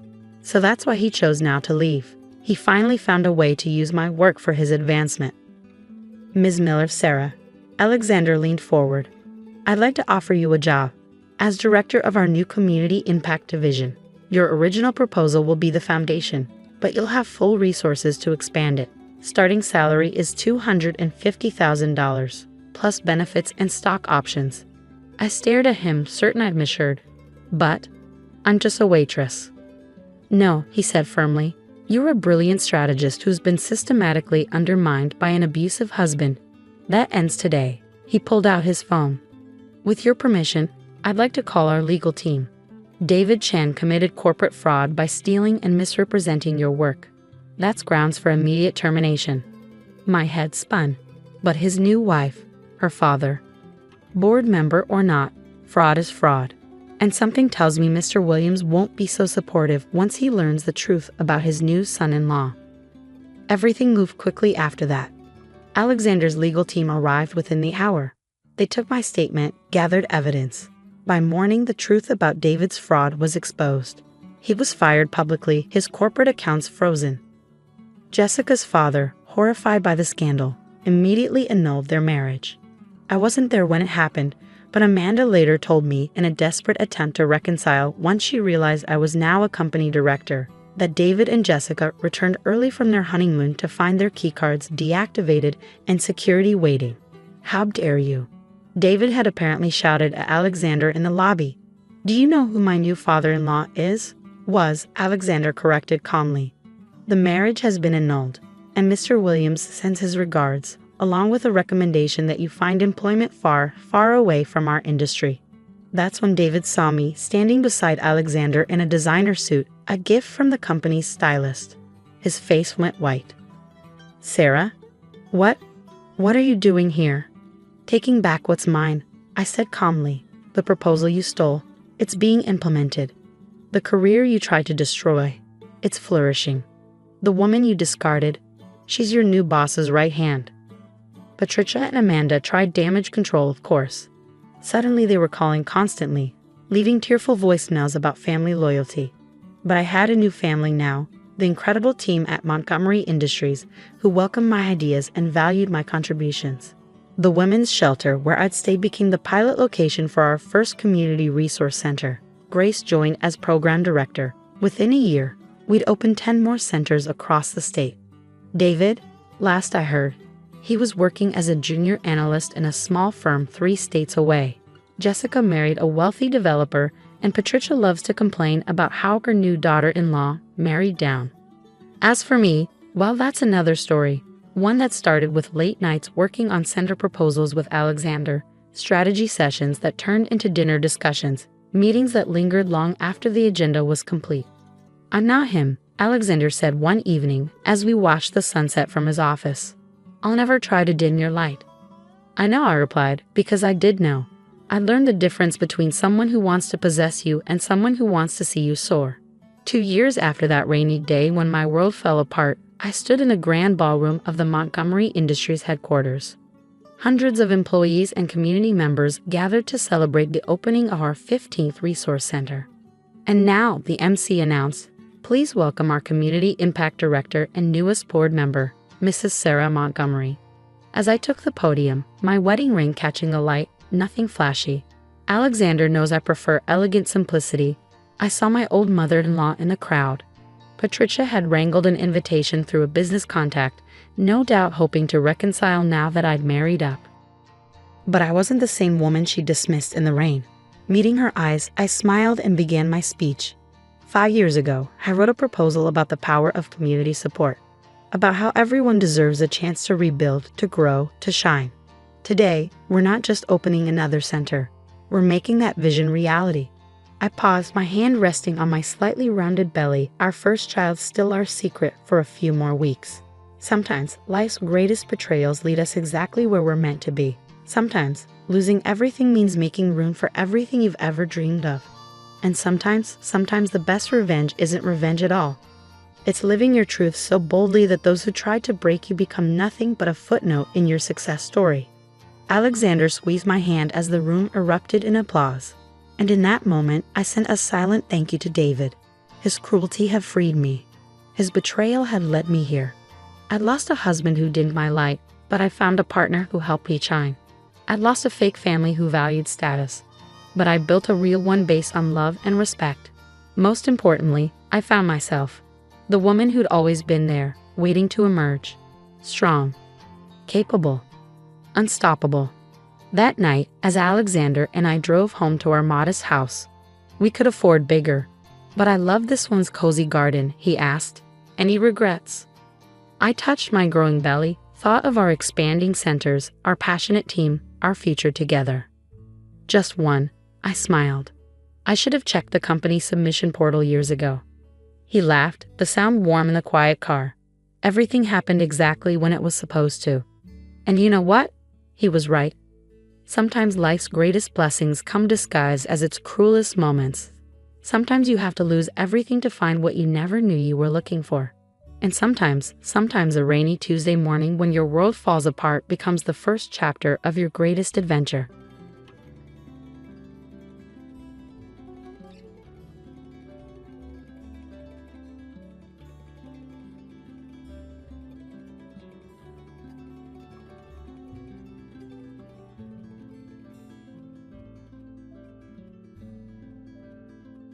That's why I requested you to settle the debt. The burden my husband suddenly imposed on me, vanishing without a trace. No matter how persistently I tried to reach him, there was absolute silence. Now, I'm left wondering what to do, facing an insurmountable debt. Fortunately, in my moments of despair, there was someone by my side offering encouragement. My dear daughter. Mom, cheer up, echoed the soothing voice of my beloved daughter. My name is Kate, 35 years old, juggling part-time work and homemaking. My husband, Rogan, and I, along with our daughter, make up our family of 3. I met Rogan at a mixer, a casual event I attended just to fill the numbers. Despite my nervousness, Rogan took the initiative to strike up a conversation, effortlessly lightening the atmosphere. Before long, we connected and decided to exchange contact information. As our communication deepened, a special bond blossomed between us. Unexpectedly, we started dating, a twist I shared with my older sister Talia after our first date. To my surprise, Talia burst into laughter, commenting, "I never thought you'd choose a boyfriend from a mixer." She assumed I'd find someone through work. Talia, enjoying her single life, didn't seem eager for a relationship. Fast forward a few years and Rogan and I got married. Talia congratulated us on our new life together. Our early days of marriage were filled with joy. Rogan's proposal and our move to a new apartment marked the beginning of our life as a married couple. Although our different work hours meant we seldom returned home together, we cherished the time spent dining, sleeping, and enjoying our days off together. This routine brought a new joy to our lives, and a few months later, we were blessed with the birth of our adorable daughter, Rhea. The emotional impact of Rhea's birth was profound, and I felt like I had found true happiness. Our families showered us with congratulatory gifts, celebrating this new addition. I resigned from my job to dedicate myself fully to my family and Rogan, always considerate, helped with housework and childcare. However, a few years later, regret began to seep into my heart.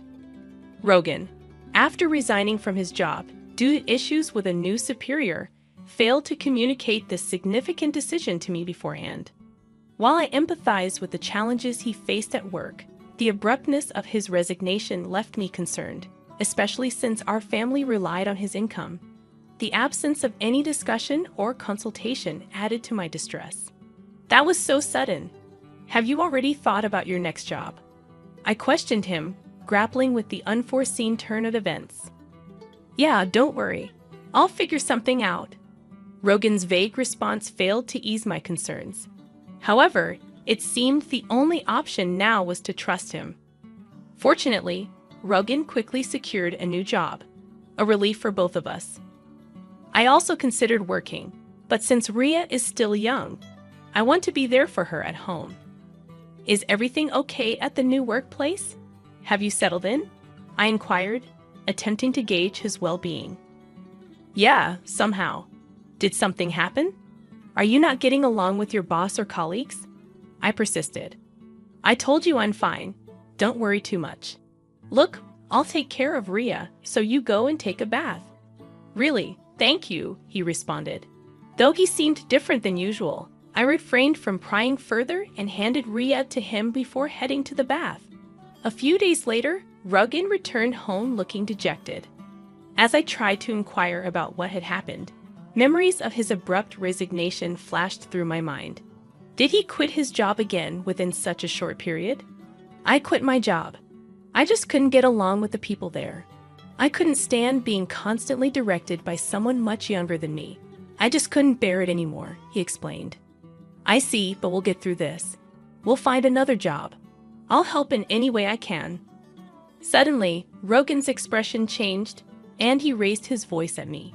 Hey, what's with that look? You don't like that I quit? You're able to eat because I work. You just stay at home and you're acting all high and mighty. After throwing his bag onto the living room table, he continued, Shut up. Just be quiet. Unable to contain his anger, Rogan grabbed a whiskey from the fridge and downed it in one gulp. I had never seen him this angry before. I felt terrified at that moment. Despite my gratitude towards him and efforts to be supportive, an extremely angry Rogan shouted at me for a while, then slumped down on the sofa looking grumpy. I was so shocked that all I could do was accept his words, and this incident created a rift in our relationship. Since then, Rogan has been caught in a cycle of finding and quitting jobs, leaving us in uncertainty with many anxious days. I couldn't keep silent any longer. Rogan, can't you be a bit more serious about your job? If you have complaints, then you work and earn money. You rely too much on me, but there's Rhea to consider. So what's your point? Lately, Rogan has been gradually losing interest in Rhea and seems to be avoiding her. When Rhea was born, he took great care of her and was genuinely happy. Observing Rogan now, he felt like a completely different person. No matter how much I pleaded, Rogan showed no interest in continuing his work. Eventually, I decided to entrust Rhea to Talia and started working on my own. I'm really sorry for having to leave her with you. I apologized to Talia. It's okay. Rhea and I will wait together, she reassured me. Rhea, who had just started attending kindergarten, wasn't a major concern. Part of it was because I trusted Talia to take care of her. But Rhea was also remarkably mature and calm for her age. She showed interest in newspapers, read them on her own, and could even write long and somewhat complex sentences.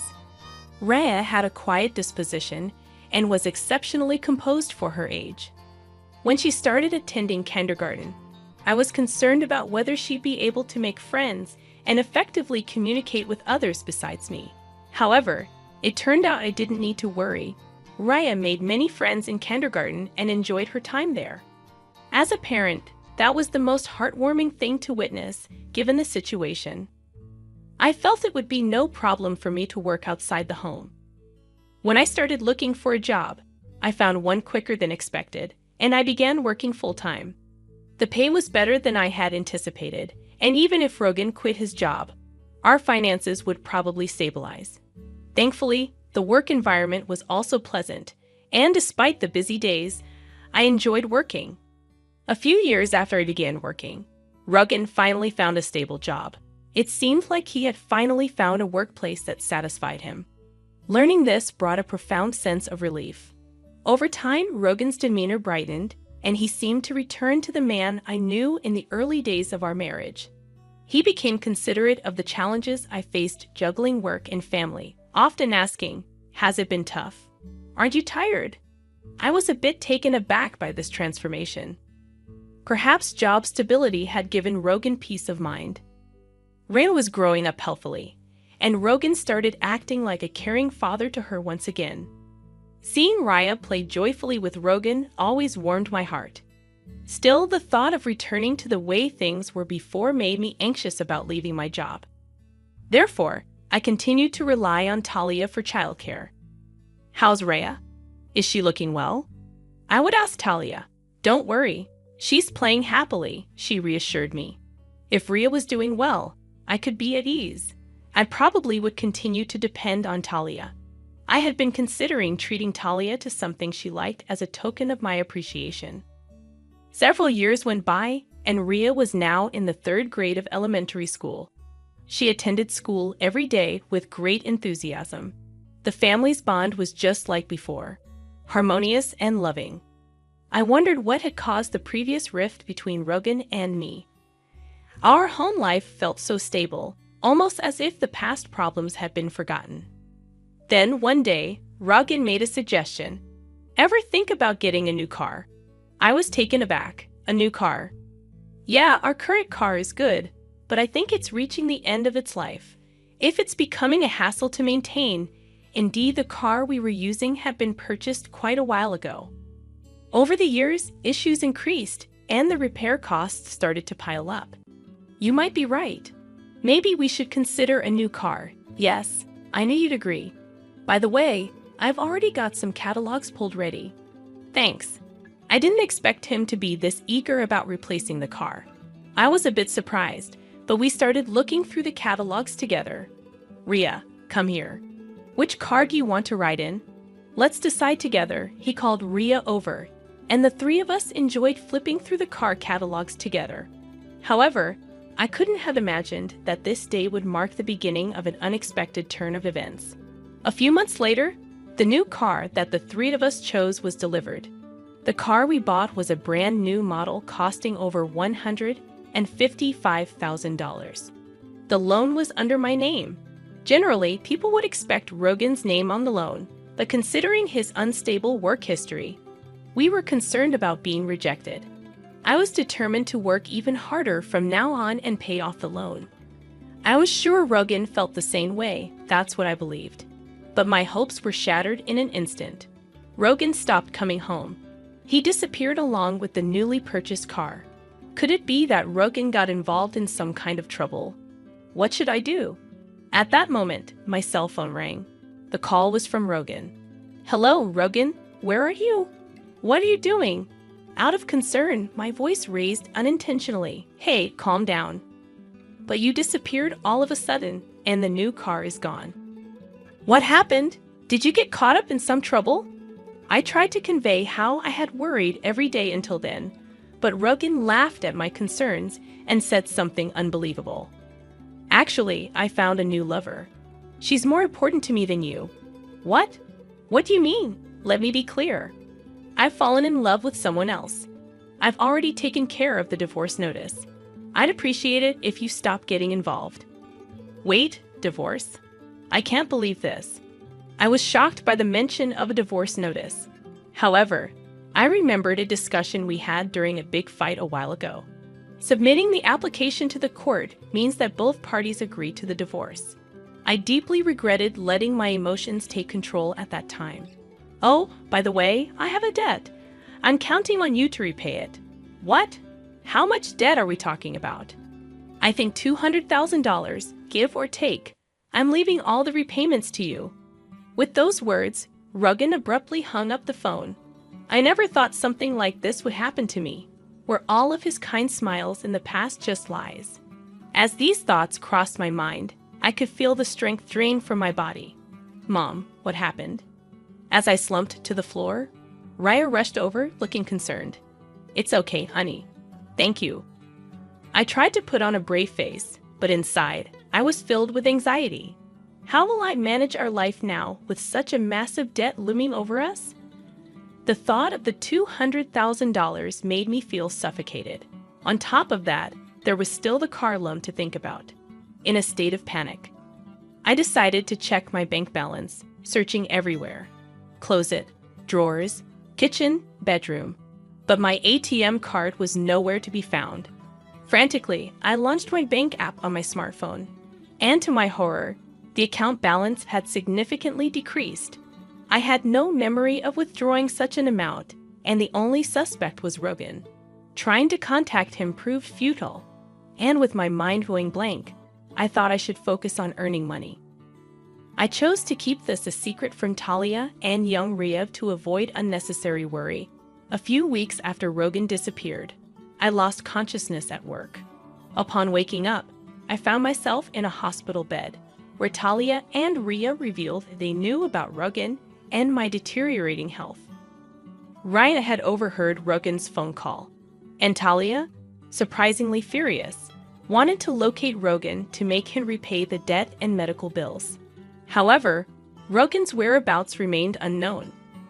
When I was discharged, I fell down, fearing Talia's reprimand for letting her know.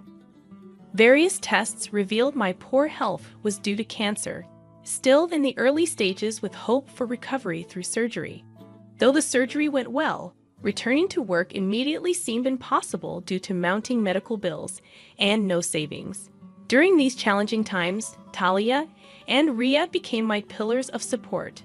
Talia tried to locate Rogan, and when she discovered he was working in the same building, they hatched a plan to get back the car that was under my name.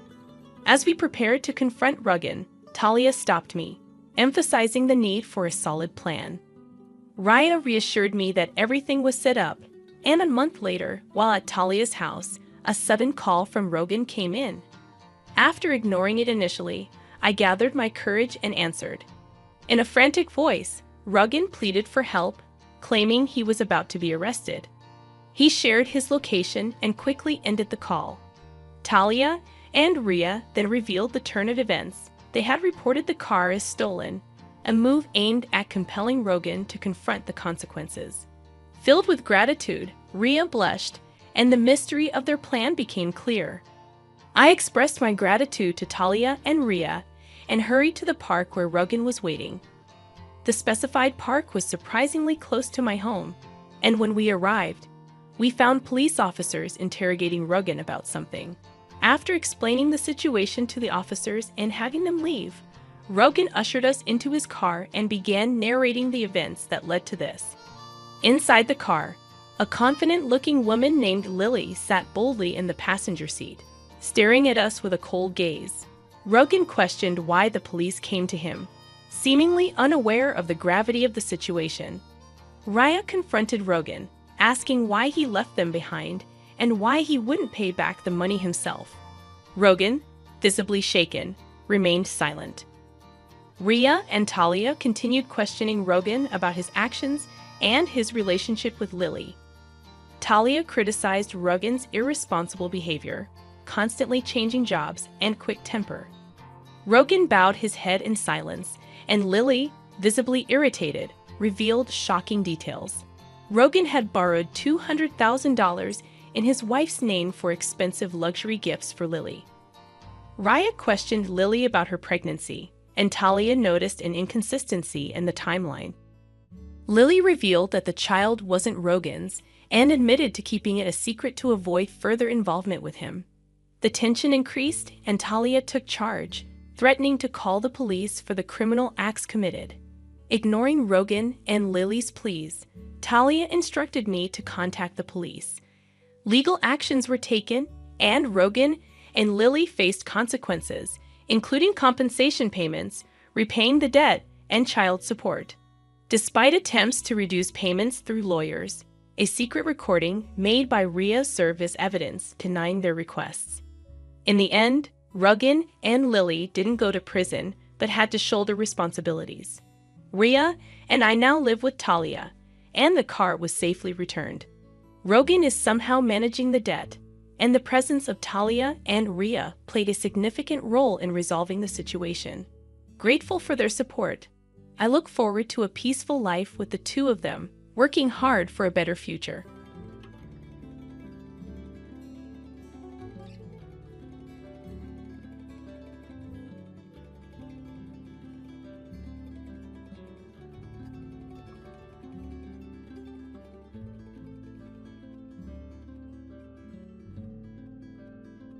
Greetings, my name is Carolyn, and my life was forever changed the day my husband, Stephen, left me to care for his ailing parents while he embarked on a 3-year holiday. Little did I know, his return would be nothing more than an attempt to claim his inheritance. What he didn't anticipate, however, was that destiny had other plans, leading to a satisfying and sweet form of revenge. When Stephen and I first met, I believed we shared something profound. Our relationship began after I lost my first husband to cancer, spending 6 years in mourning. It was my friends who encouraged me to try dating again. After some time chatting online, Stephen and I decided to meet in person, and it wasn't long before our dates led to his proposal 3 years later. Stephen made a point of including my daughter, Teresa, in every aspect of our lives. Teresa, who was just 5 when her biological father died, quickly formed a close bond with Stephen. The two became inseparable, and for me, it felt like a dream come true. We envisioned a future filled with grand dreams, raising Teresa, buying our own home, and traveling the world. But 8 years into our marriage, Stephen's parents, Judy and Roy, fell seriously ill, requiring constant care and medical attention. It was then that Stephen approached me with a difficult request. "Carolyn, I need to talk to you about something important," Stephen said, his voice tinged with nervousness. "What is it, Stephen?"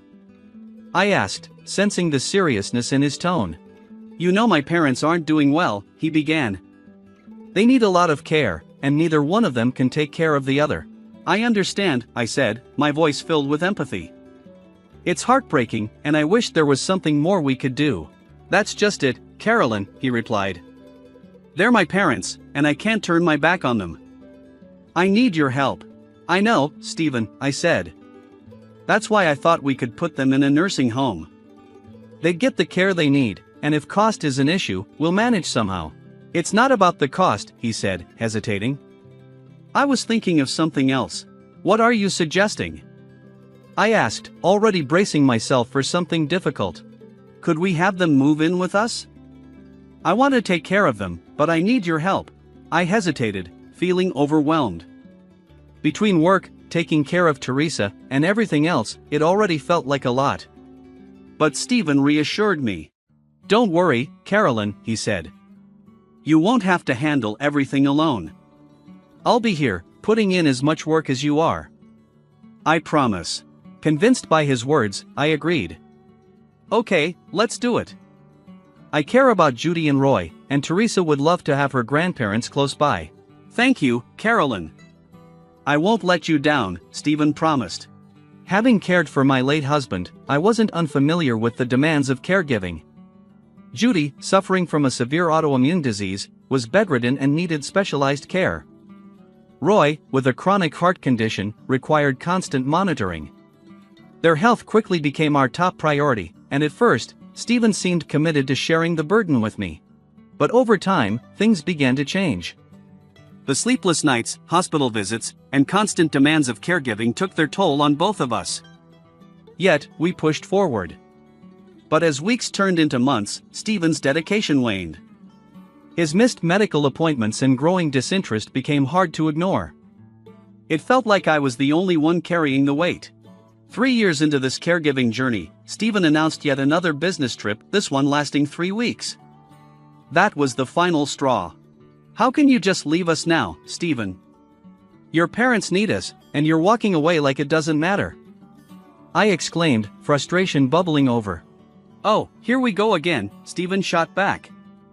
"Why am I always painted as the villain? I have important work to do. It's not like I'm abandoning them forever." Teresa, upset, chimed in. "Dad, you can't keep doing this. Grandma and Grandpa need us, and you're always gone. It's not fair. Do you think I enjoy this? Do you think I don't understand the situation?" Stephen retorted, his voice defensive. "I have responsibilities too." "Responsibilities?" I questioned. "What responsibilities?" You've been absent for so long. Meanwhile, your parents are getting worse, and you seem to not care. How dare you say that? I'm trying to balance everything, my career, our family. It's not easy managing it all, Stephen argued. It's not about balancing, Dad. It's about prioritizing. You should be here when your family needs you the most, but instead, you're always putting yourself first, Teresa said, her voice filled with emotion. I'm doing this for us. For a better future. Stephen claimed, but his words seemed hollow. A better future by abandoning your parents in their time of need? I countered. You're tearing this family apart. Teresa stood by my side, defending me. Mom has been here the whole time, taking care of Grandma and Grandpa. You're the one who's been absent. Teresa's right, Stephen. I've done everything I could to care for your parents, I said, my heart heavy. I thought you'd be here with me, but I was wrong. It was then I realized I had been carrying the weight alone for too long. The scales were tipping, and I was no longer going to let him walk away from his responsibilities. I said, my voice thick with sorrow, perhaps I'm tired of always putting others first. Maybe it's time I start prioritizing my own needs for once. It looks like you'll have to manage without me. Stephen's tone grew sharp, and his resolve was clear. Is this it then? You're just walking away from your parents? I asked, disbelief clouding my words. It's time I take a step back and reassess everything, Stephen said firmly. This isn't the life I envisioned for myself. I need space to think. Without another word, Stephen retreated to our bedroom, hastily packing his things. His departure left a deep void, a stark reminder of the growing fractures in our family. Teresa and I sat in silence, watching him go. After Stephen left, guilt washed over me in waves. I wondered if I was the cause of his decision, if somehow my actions had pushed him to this point. Night after night, Teresa and I cried, reaching out to him in hopes of reconciliation, but our efforts were in vain. What was supposed to be a short 3-week trip turned into months, further deepening our sorrow. Judy and Roy, devastated by their son's absence, saw their health decline even more, and my role as their sole caregiver became even more taxing. Hospital visits, managing medications, and keeping up with the household became my new normal. As months turned into a year, I resolved to move past my grief over Stephen's absence. My focus shifted entirely to caring for Judy and Roy, supporting Teresa, and navigating the overwhelming responsibilities that came with it. Though the weight was heavy, I found a surprising strength in the process. In Stephen's absence, I became the pillar of resilience for Judy, Roy, and Teresa. Over time, I grew in my caregiving role, becoming not only their family by marriage, but their primary caregiver and unwavering supporter. Our bond deepened, rooted in my dedication to their well-being. Teresa, despite her youth, proved to be an incredible source of support, offering empathy and comfort that transcended her years. Together, we formed a sanctuary of love amidst the chaos. 3 years after Stephen walked away, driven by his greed, he returned, seeking the inheritance left by his parents. However, he was unaware that things had changed during his absence. Judy and Roy, recognizing my commitment and love, had entrusted me with managing their finances and legal matters. They decided that the estate, originally intended for Stephen, would now go to Teresa and me. It was a profound gesture of trust and gratitude for all I had done, a decision that solidified our family bond and prepared us to face Stephen's return head-on. The journey had transformed us, drawing us closer and solidifying our commitment to one another above all else. I went above and beyond, not just fulfilling their requests but adding my own touch of care and attention, making me feel truly valued in the process. During the countless hours I spent reorganizing their documents and ensuring their comfort, I knew I was doing the right thing. Despite the circumstances, I wasn't inclined to leave Stephen with nothing. I understood the pressure caregiving could place on someone, and I thought it fair to offer him a modest portion of the inheritance as a gesture of goodwill. However, that decision was quickly overturned when the private investigator I had hired uncovered Stephen's actions during his absence. My choice to hire a detective wasn't made lightly. I had grown increasingly suspicious of Stephen's motives long before he left, especially as his disinterest in his parents grew and his excuses mounted. Trusting my instincts, I sought the truth, and what I discovered confirmed my worst fears. I decided to dig deeper. My investigation into our financial dealings uncovered several unexplained transactions made to an unidentified account. When I confronted Stephen about these findings, it sparked one of our most heated arguments. "Stephen, we need to talk," I began, my voice steady but firm. "I've noticed some unusual financial transactions. Can you explain them to me?" His response came quickly, defensive and sharp. "Why are you prying into matters that don't concern you? It's none of your business." His tone raised immediate red flags. "These transactions could affect your parents' welfare. It is my business too. Are you hiding something?" I pressed, desperate for some transparency. Stephen's frustration boiled over. "Stop interrogating me. Can't you just trust me for once?" "Trust you?" I shot back. "Your parents are dependent on us. If you're involved in something risky, it's my right to know. It affects all of us." Stephen waved me off. "You're making a mountain out of a molehill, Carolyn. You always assume the worst." The tension in the room thickened. "Don't you see? Your lack of interest in your parents, these mysterious transactions, they point to something amiss. We should be working together on this, Stephen." I tried to remind him of our shared responsibilities. He didn't budge. "There's nothing to discuss, Carolyn. I'm sick of your accusations and meddling." "Maybe it's best if I leave," he said, his words hinting at a drastic solution. "Leave?" I asked, stunned. "You'd abandon your family just because you won't clarify something so simple? Is this who you are now?" Stephen's patience had clearly run out. "I can't stand your constant doubts and suspicion.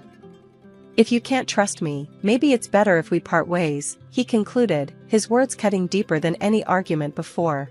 This confrontation laid bare the extent of Stephen's deceit and his diminishing involvement in his parental duties. His lack of transparency and growing detachment from his family only deepened the divide between us, making it clear that my vigilance was not misplaced. My decision to hire a private investigator had been driven by my growing suspicion of Stephen's actions, yet initially, the reports returned with mundane, everyday details, which left me feeling guilty. I wondered if I had made a rash decision based on unwarranted suspicion. Juggling my caregiving duties, raising my daughter, and dealing with this guilt, I eventually dismissed the investigator. But Stephen's sudden departure, without any explanation or communication, prompted me to rehire him. This time, I instructed the investigator to gather information quietly, keeping it on standby until I felt it was necessary. The decision almost slipped my mind, swallowed by the daily routine of caregiving, until Judy and Roy brought up their legal affairs, offering new insights. That's when I promised myself that if Stephen dared to return, he would face the consequences of his actions. True to my word, when Stephen returned, I was ready. He waltzed into our home as if his absence had left no lasting scars, ignoring his parents and barely acknowledging Teresa. His first words to me were demands for his share of the inheritance, as though nothing else mattered. "Are you serious, Stephen?" I asked, incredulous. "Your first concern is the inheritance? No word for your parents, no acknowledgement of the pain your absence caused, just your claim to what you believe is yours?" Stephen brushed it off, his tone dismissive. "I left to pursue my interests. I'm back now to claim my inheritance." "You should be grateful." "Grateful for what?" I retorted, my anger rising. "Grateful for abandoning your parents when they needed you most? For leaving me to handle everything alone? You have some nerve." Stephen's cold response hit like a slap. "You enjoy playing the martyr, Carolyn. I worked hard for that inheritance, and I have every right to it." "Worked hard?" I shot back. "You call abandoning your suffering parents working hard? They needed their son, and you chose to turn away." He tried to justify himself, claiming they were well cared for with me around.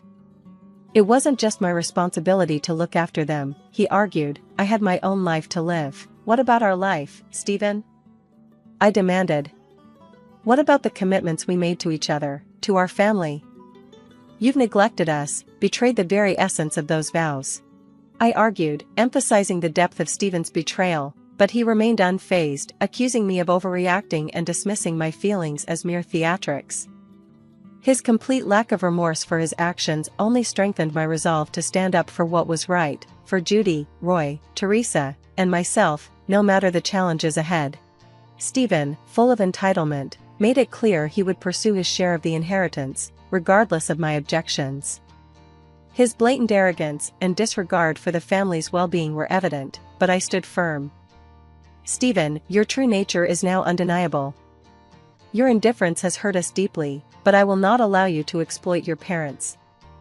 They deserve more respect and care than you've ever shown, I declared, determined to protect their legacy. Good luck trying to stop me, Carolyn. You'll realize it's not that simple. I always secure what's mine, Stephen retorted smugly, confident he could bulldoze through any opposition. His smugness was something I was ready to challenge, knowing his arrogance would soon meet a decisive blow. When the moment came to reveal the contents of his parents' wills, I watched as Stephen's smirk dissolved into disbelief and anger. His name was nowhere to be found, a testament to his neglect and the choices his parents had made in response. Enraged and blindsided, Stephen accused me of manipulating his parents, unaware of the full extent of his failings that had led to this moment. I kept my ace, the detailed account of his abandonment and negligence, close to my chest, simply requesting him to leave our home. As predicted, Stephen's frustration and wounded pride drove him to file a lawsuit against me, a desperate attempt to regain control and salvage his bruised ego. Throughout the trial, he spewed venomous lies, twisting the narrative to paint himself as a wronged victim. It was a calculated act to garner sympathy and manipulate the outcome of the trial. However, the strength of truth and evidence in a court of law is undeniable.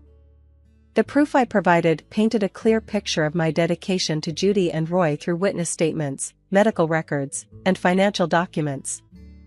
The sacrifices I had made for their well-being were laid bare for all to see. As the trial progressed, the sincerity of my actions and the depth of Stephen's deceit became apparent. His fabrications unraveled, exposing the baselessness of his claims. One by one, his allegations fell apart, leaving him floundering in the face of overwhelming evidence against him. This battle wasn't just for the inheritance, but for dignity and respect, underscoring the value of truth and integrity against deceit and selfishness. But my pursuit of justice didn't end with a courtroom victory. The win alone wasn't enough for me. I wanted Stephen to fully understand the depth of his actions. When it was my turn to testify, I chose to lay bare the truth I had uncovered, thanks to my diligent private investigator. With a steady and strong voice, I detailed the years of neglect his parents endured, the countless nights I stayed awake ensuring their comfort, and the sacrifices I made for their sake. I painted a clear picture of Stephen's abandonment, emphasizing how he pursued his selfish desires over the welfare of his own family. Then came the revelation that shocked everyone in the courtroom: Stephen's so-called business trips and vacations were a facade for his affair with another woman. He had left his family in ruins for his own gratification.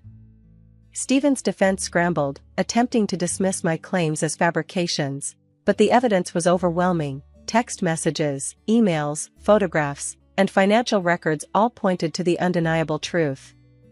Stephen was left speechless, his secrets exposed for all to see. But I didn't stop there. My lawyer introduced a surprise witness, Stephen's secret partner. The moment she took the stand, the color drained from Stephen's face, a clear sign of his guilt. It became evident that Stephen had not been fully honest with his legal team, as his lawyer's expressions fluctuated between disbelief and disapproval. I had learned that Stephen's partner was none other than an ex-girlfriend from before our time together. Upon discovering her identity and her role in Stephen's double life, I reached out to her, and we conspired to keep her involvement a secret until the trial to avoid arousing Stephen's suspicion. She agreed to testify against him, revealing their rekindled romance that had begun 4 years prior, their living arrangement under the pretense of a job transfer, and Stephen's false narrative of an impending inheritance. In a dramatic turn, she confronted Stephen in the courtroom, discarding the ring he had given her and severing ties with him publicly. The entire courtroom was shaken by the revelations, especially Judy and Roy, who were already weakened by their health conditions. They were visibly distraught by the betrayal, engulfed in a mix of disappointment and grief. This unveiling not only condemned Stephen's actions, but also highlighted the consequences of his choices, leaving a lasting impact on all who witnessed it.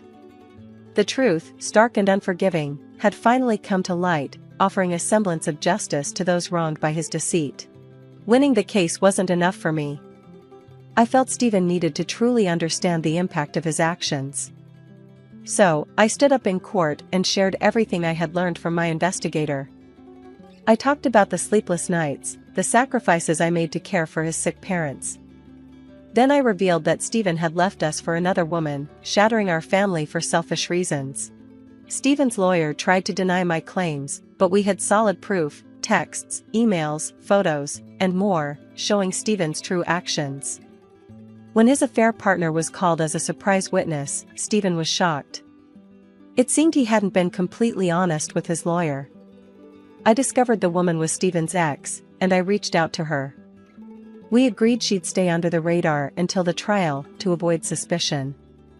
On the stand, she shared how Stephen had contacted her years ago, saying he missed her. They got back together, and he moved in with her, hiding the fact that he was married and had abandoned his parents. He even lied about expecting a big inheritance from his parents.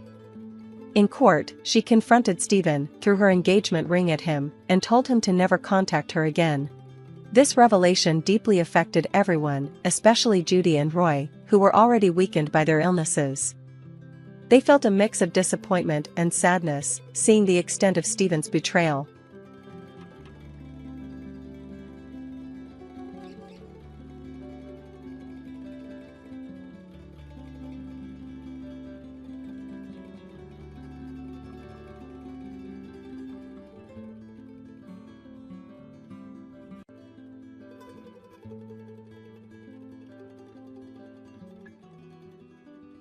I had envisioned a life in this house, just my mother and me, until my husband Todd unexpectedly announced otherwise. The surprise left me in disbelief as he declared, "I'll handle all the monthly expenses, so I need you to leave," firmly raising her voice. I was taken aback and bewildered by their sudden decision. The motives behind their actions only became clearer when my mother-in-law completed the condominium contractor's name change. My name is Summer, and at 34 years old, I lead a busy life. My father, who ran a small-town workshop, bestowed this name upon me due to my birth during the summer season. While it may seem basic, it carries my late father's deep love. His polishing skills were renowned in the industry, and despite tough times, I cherished the moments playing in the workshop as a child. However, the workshop faced financial difficulties, leading to my father's tragic end in the back of the shop during my elementary school years. To shield me, my mother and I left town to start a discreet life elsewhere. Unfortunately, the years of hardship took a toll on my mother's health, and she passed away during my high school years. Despite the despair, I channeled the courage to face life head-on, driven by an inner passion to showcase my father's skills to future generations. Working tirelessly, I managed to graduate high school with scholarship support, juggling numerous part-time jobs to afford daily expenses while studying engineering at the local public university. During my university days, I encountered Todd, a friendly young man who recognized and admired my skills. Unlike many others, he never looked down on me for being a woman, fueling my determination. After graduating, we began living together, sharing our lives. Todd efficiently managed household chores, providing immense support, especially on busy workdays. 6 years later, at 28, I contemplated reviving my father's small-town workshop, with Todd wholeheartedly supporting my dream. As we discussed the possibility of marriage frequently over these 6 years, my lifelong dream seemed poised to become a reality. However, my primary focus was on rebuilding my father's workshop before considering marriage. Todd respected this wish and patiently waited. To raise funds, I opted for crowdfunding, leveraging my position as a female engineer. I incorporated the uniqueness of my story into the advertising campaign, aligning with the societal shift towards increased support for women. Carefully planning and persistently securing funding and the right personnel, After 4 years of effort, I successfully revived the town workshop. Mindful of the financial struggles the old workshop faced, I introduced state-of-the-art equipment and gave the factory a modern and sophisticated design. By establishing facilities and systems conducive to women, I aimed to create a workplace that was both productive and female-friendly. These efforts quickly elevated the workshop's status to top tier within the industry. While some might perceive my success as luck, it was, in fact, the result of numerous challenges and tireless efforts. Todd, my university partner, knew this best. However, Todd's career faced challenges, and while his colleagues progressed, he remained a rank-and-file employee. Growing frustrated, he started expressing his dissatisfaction, saying coldly, "You're really lucky to have succeeded. There must be someone better for you than me, right?" I repeatedly reassured him that my success wouldn't have been possible without his unwavering support. I genuinely believed his involvement in my life and career was indispensable. To express my deep gratitude and love, I proposed marriage. I valued his special presence, pure and warm-hearted sensitivity, bringing happiness to my everyday life. Despite finding great comfort and solace in his presence, I began noticing changes in his heart over the 10 years since we became adults. My hope was to dispel his insecurities through marriage. Upon deciding to marry, we rushed to inform our families. Contrary to my expectations, Todd's family home was an old, decaying wooden house that raised concerns about its stability. When Todd's mother first saw me, she remarked, "You're the daughter of the wealthy business owner they often talk about," reflecting my past fundraising and media exposure. In the pursuit of success, I had emphasized the importance of first impressions, but the reality of Todd's family background differed from my expectations. I dedicated considerable time and effort to my attire and appearance, aiming for a suitable impression. However, from my mother-in-law's perspective, my outfit might have appeared flashy and excessive. She started speaking in a sarcastic tone, implying that I owed my appearance to Todd's assistance. Despite feeling grateful, I sensed tension as I entered their quite old house. Todd seemed to have something on his mind, but remained silent. His father, in tattered clothes and with a restless demeanor, reflected the atmosphere of the home. Apologizing for the state of their house, he acknowledged its issues and conveyed that it might differ from the appearance of a wealthy household. Trying to calm myself, I internally took several deep breaths.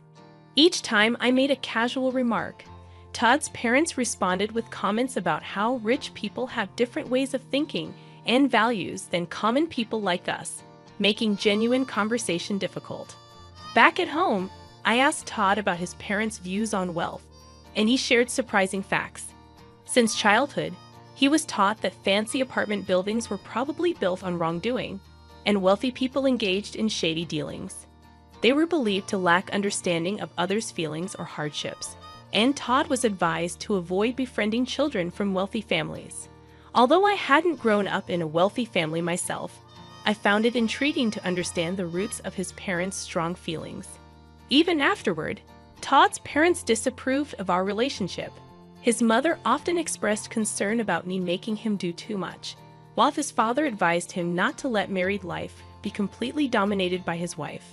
These sentiments seemed to contribute to Todd's declining self-esteem. Behind my successful career was a desire to fulfill my late father's dream, not a wish to look down on others or use them. Despite Todd previously discussing this with his parents, my social success left a lasting impression on them. Attempting to improve our relationship, I communicated and tried to understand them multiple times. However, no matter how much goodwill I showed, Todd's father approached me with bias, saying, "This is how rich people think." Their reactions gradually closed off my heart. Meanwhile, as Todd visited his family more frequently due to his father's deteriorating health, we started distancing ourselves, even though we were married and living together. About 2 years later, he suddenly announced that he had decided to quit his job because he was too busy with things at home. I was infuriated that Todd made such a significant decision without discussing it with me first. At that point, our relationship had deteriorated into a mere formality, lacking meaningful and sincere communication. He claimed to be busy with housework, but in reality, he frequently visited casinos and racetracks. When I confronted him about his actions, Todd dismissively suggested hiring a professional housekeeper, stating that he wasn't my servant, and we had enough money to cover the expense. His words left me deeply shocked and at a loss for a response. Around that time, Todd's father's health worsened, and he passed away. 2 months after receiving this news, my mother-in-law and Todd visited my house, and he unexpectedly declared, "I plan to live in this house with my mother, just the two of us." Taken aback by this sudden statement, I stood there speechless. Todd went on to say, "I will pay the monthly rent, so I want you to leave." Shocked by this demand, I could only ask, "Wait a minute, are you really able to pay the rent, Todd?" Instead of a reasonable response, my mother-in-law yelled at me, expressing her anger and stating that she couldn't forgive me for belittling them. Todd, dissatisfied, sighed deeply, proclaiming that he wouldn't tolerate being bossed around anymore and intended to live life on his terms. Surprised by their intense attitude, I momentarily lost my words. Reflecting on their past actions and words, I realized that dealing with them would be extremely challenging. I responded firmly, "I understand. I will leave this house next month."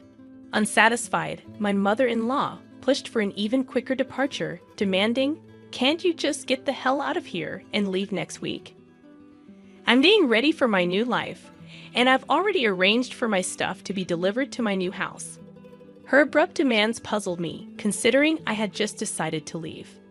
Unable to comprehend her reasoning or course of action, I hesitated. In response, my mother-in-law raised her voice even more, asserting, "Someone as wealthy as you should leave them moving to professionals, right?" She repeated a sarcastic phrase, implying that she viewed the wealthy as something special or different. Initially, I considered it proper for them to move to a new place since I was the one who contracted for the house. However, my mother-in-law continued to assert strongly, "This house belongs to Todd. No matter how much you earn, I won't allow you to hide that fact." Behind her words, I sensed a message that my higher income shouldn't make me feel superior to Todd. Looking at Todd's changed and gloomy expression, I questioned why I had invested so much time in such a person. In this unbearable situation, where living with them seemed insufferable, and I wanted to avoid sharing the same space, breathing the same air, I concluded that it was time to seriously consider divorce. Understood. This weekend, I'll proceed with the moving arrangements, handling all necessary document changes and procedures. When I responded in a soft tone, Todd and his mother exchanged glances, smirking triumphantly, as if a long battle had ended, and they had finally won. Immediately, I began searching for vacancies in apartments and condos, also looking for a reliable moving company amidst my busy days, including work-related business trips. Returning home, I found Todd deep in sleep, seemingly ignoring my existence. On the weekend, he calmly signed the divorce papers without displaying any emotion. Meanwhile, his mother was receiving explanations from the real estate agent about the rental agreement and signing the contract. I was particularly concerned about whether she truly understood the high rent of $66,000. After completing all the procedures, I found myself walking alone toward a new place with a high-rise condo behind me. The new apartment, a one-bedroom with secure surroundings, was perfect for me living alone. During the move, I decided to discard many unnecessary things, clearing both my room and my mind for a fresh start. Decorating the space to my liking was an enjoyable time for me, gradually immersing myself in the new lifestyle. Thoughts of Todd and his family started to fade, although I couldn't completely erase them from my mind. Reflecting on the memories with Todd and the challenging times we had overcome together, I never imagined our relationship would end this way, especially during our university days when we struggled financially. We supported each other's livelihood. The strain that developed over time was deep and immeasurable. However, I later came across shocking information when I coincidentally reunited with a university friend. She told me rumors of Todd flaunting around in city clubs. Also, a former neighbor from where I used to live mentioned seeing my ex-mother-in-law frequently entering and exiting a luxury foreign car. They described them wearing unfamiliar luxurious fur clothes and speaking completely differently than before. Hearing about their lavish lifestyle, I couldn't believe they'd once looked down on the wealthy. Particularly after I had distanced myself from that life, I saw how much they had transformed. Then, unexpectedly, 2 months later, I received a call from Todd. "I really need your help." His voice conveyed a level of desperation I had never heard before. I had not expected to hear from him in such a manner after our one-sided relationship ended. Actually, we've gotten ourselves into some unexpected trouble. What exactly happened? Todd's response indicated that the events had begun 3 months prior. He was shocked to learn the astonishing truth through a call from his mother. "I hit the jackpot in the lottery. Can you believe $30 million? She had apparently been buying lottery tickets in the past, and this time she had won an amount beyond her wildest dreams. Is that really true, or is it a joke?" Todd asked her to confirm. After checking the lottery numbers multiple times herself, the ex-mother-in-law assured, "There's no mistake. I've checked it over and over. We are so unbelievably rich now. Now we can face those upper-class people with no problem. Truly, God has blessed us." She spoke with elation, lifting her spirits. Moved by these words, Todd was in tears, and his mother added, "With this amazing stroke of luck, you can escape from that woman's clutches. Have you heard? She seems to be frolicking around with some young guy now. Such a woman should be kept at a distance."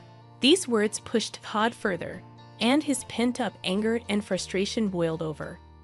"Now that we've acquired wealth, I won't be controlled by her. We won't have anything to do with her anymore," he declared with a trembling voice, informing me of our disconnection. It became evident that during these events, a common goal had emerged between them to completely exclude me. Subsequently, they began a lavish lifestyle in a downtown luxury condo, seemingly spending extravagantly every day. Todd used his savings liberally, and the ex-mother-in-law spent her late husband's inheritance without any reservations. Excited, they decided to go to the nearest bank to cash in the lottery ticket. However, at the bank, they faced a shocking truth. The lottery ticket they brought was from the previous year. Disbelief and dismay spread across their faces. It turned out the ex-mother-in-law had been comparing last year's lottery ticket with this year's winning numbers. Amidst this commotion, there was a deep-seated fear that somehow I would take their wealth from them. Surprised upon hearing their story, I was at a loss for words. "That's truly unfortunate and sad." I conveyed my sympathy. Just as I was about to end the call, Todd spoke up again, asking, "But we should have a right to alimony, right?" Continuing to claim without any basis, he added, "You were cheating, right? On that fact alone, we should be able to claim alimony." Explaining his situation, Todd felt stressed about the house and believed he had the right to demand alimony. However, it was clear in my memory that Todd had quit his job on his own accord. My emotions surged, and I couldn't tolerate such baseless claims. "I can't believe you would say such a thing, you sleazy man. Are you for real?" I raised my voice involuntarily. In this moment, my usual calm judgment and strong resilience frayed. Perhaps sensing my anger, I could feel Todd's surprise and confusion over the phone. "Truly, it's me who should be seeking alimony. You only think about yourself, heartlessly kicking me out always. That want-to-be-rich spiel, I heard it so many times. Why do you make your mother complain so much? I can't tolerate this attitude of just being jealous without making any effort." I continued with an emotional outburst. After my emotional outburst, there was a moment of silence. Then, I felt a sense of clarity and hung up the phone. Their mistake with the lottery ticket astounded me, but now it was none of my business. Whatever fate they met was irrelevant to me. Days later, as I walked in front of my factory, I saw my ex-mother-in-law in a visibly deplorable state. She appeared before me and began to prostrate. "Please help me. We can't afford to return the $66,000. Please come back and be a part of our family again. That should have been clearly written in the documents. Why didn't you check them thoroughly? Didn't you understand how serious it all was? And about that lottery ticket, I murmured slowly, choosing my words carefully. Will you truly abandon a mother and child struck by such misfortune? After a pause, I shook my head calmly and said, I believe that luck, in many cases, is something you forge for yourself despite hardships. I have strived to carve out my own destiny. How much of that mindset did you have? My words left her with a surprised and somewhat regretful expression. Struggling to find a response, I walked past her and started walking in the direction of the building. After a short walk, I turned around to find my former mother-in-law still standing there. But I never looked back again and kept walking, focused on the path ahead. As expected, Todd and his mother were eventually evicted from the luxury condo. They chose an old wooden shack as their new dwelling, having spent all their savings. Now, they spend their days working various part-time jobs to support themselves and save for the future. Over the following years, I dedicated myself to my work, and my factory grew far beyond its original small-town scale. I secured funds to purchase a larger plot of land nearby and established a new state-of-the-art factory there. This newly built facility was designed with the comfort of the entire family in mind, complete with maternity leave and childcare facilities for employees. Although my parents were not able to witness this success in person, every time I see a smiling couple with their children visiting the factory, I remember myself as a child and feel a deep sense of relief and happiness at the sight of them.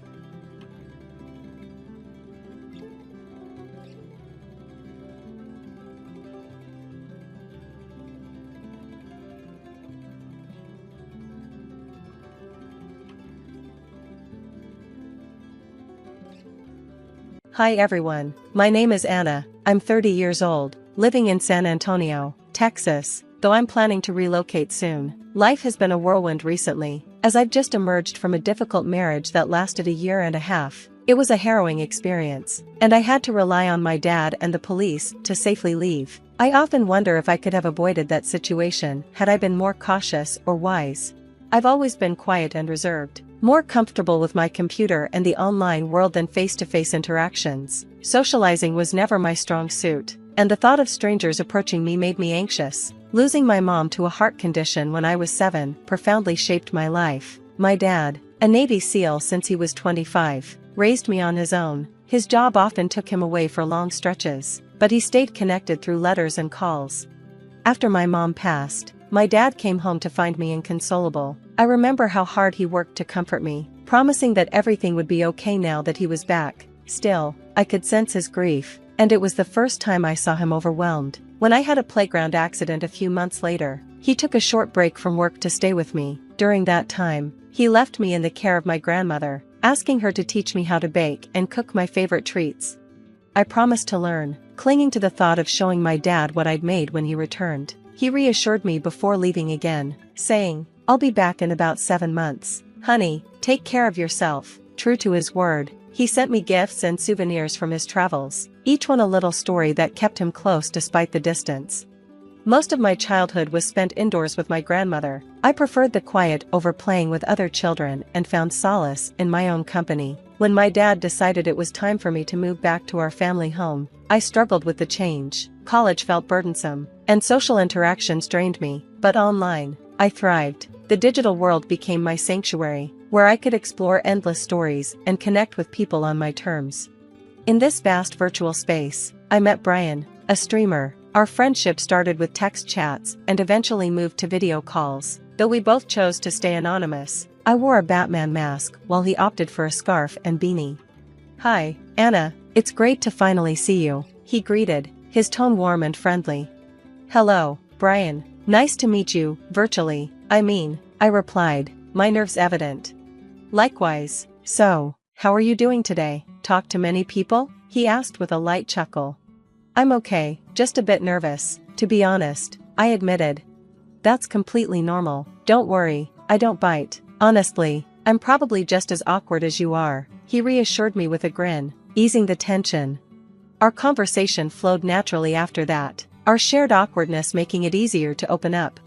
Tell me more about yourself, Brian. How did you find yourself in this online world? I asked, genuinely curious. And so began a connection built on shared stories and mutual understanding, one small step in navigating the complex journey of human connection. Eager to learn more about the person behind the screen, I leaned into our conversation, finding it marked by mutual understanding and a shared sense of belonging. It was a reminder of the unique connections the digital age makes possible, where even the most reserved individuals can find their place and voice.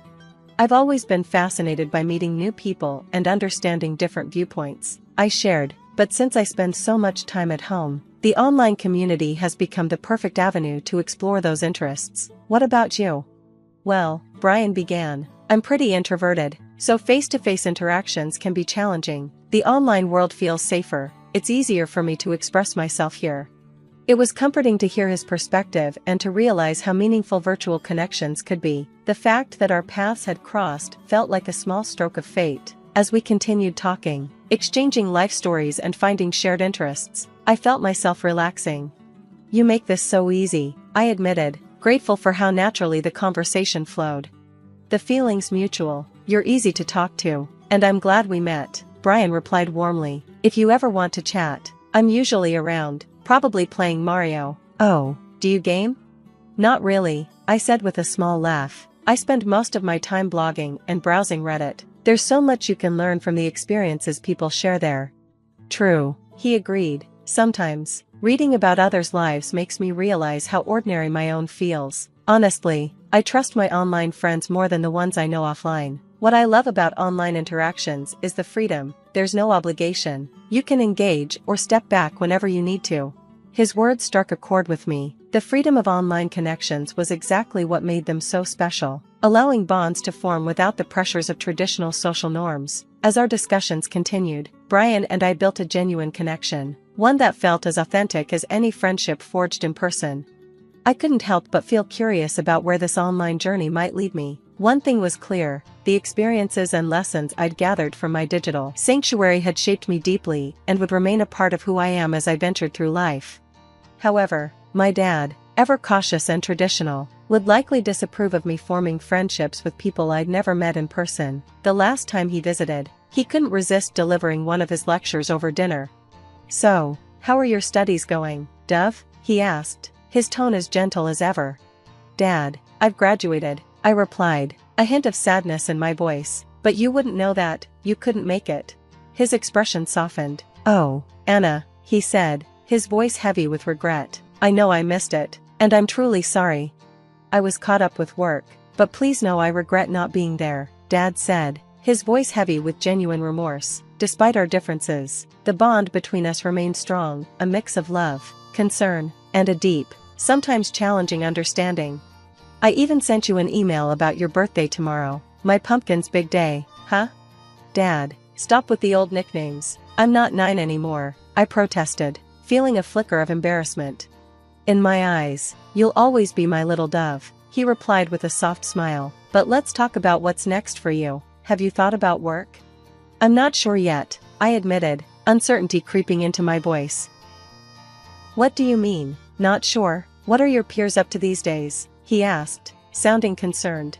I don't have any friends, I confessed, the admission making me feel even more isolated.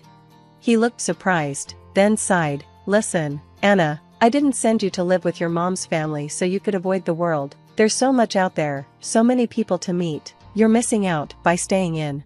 That's just it, Dad. I don't know how to meet people. I mean, I have friends, but they're all online, I explained, hoping he'd understand.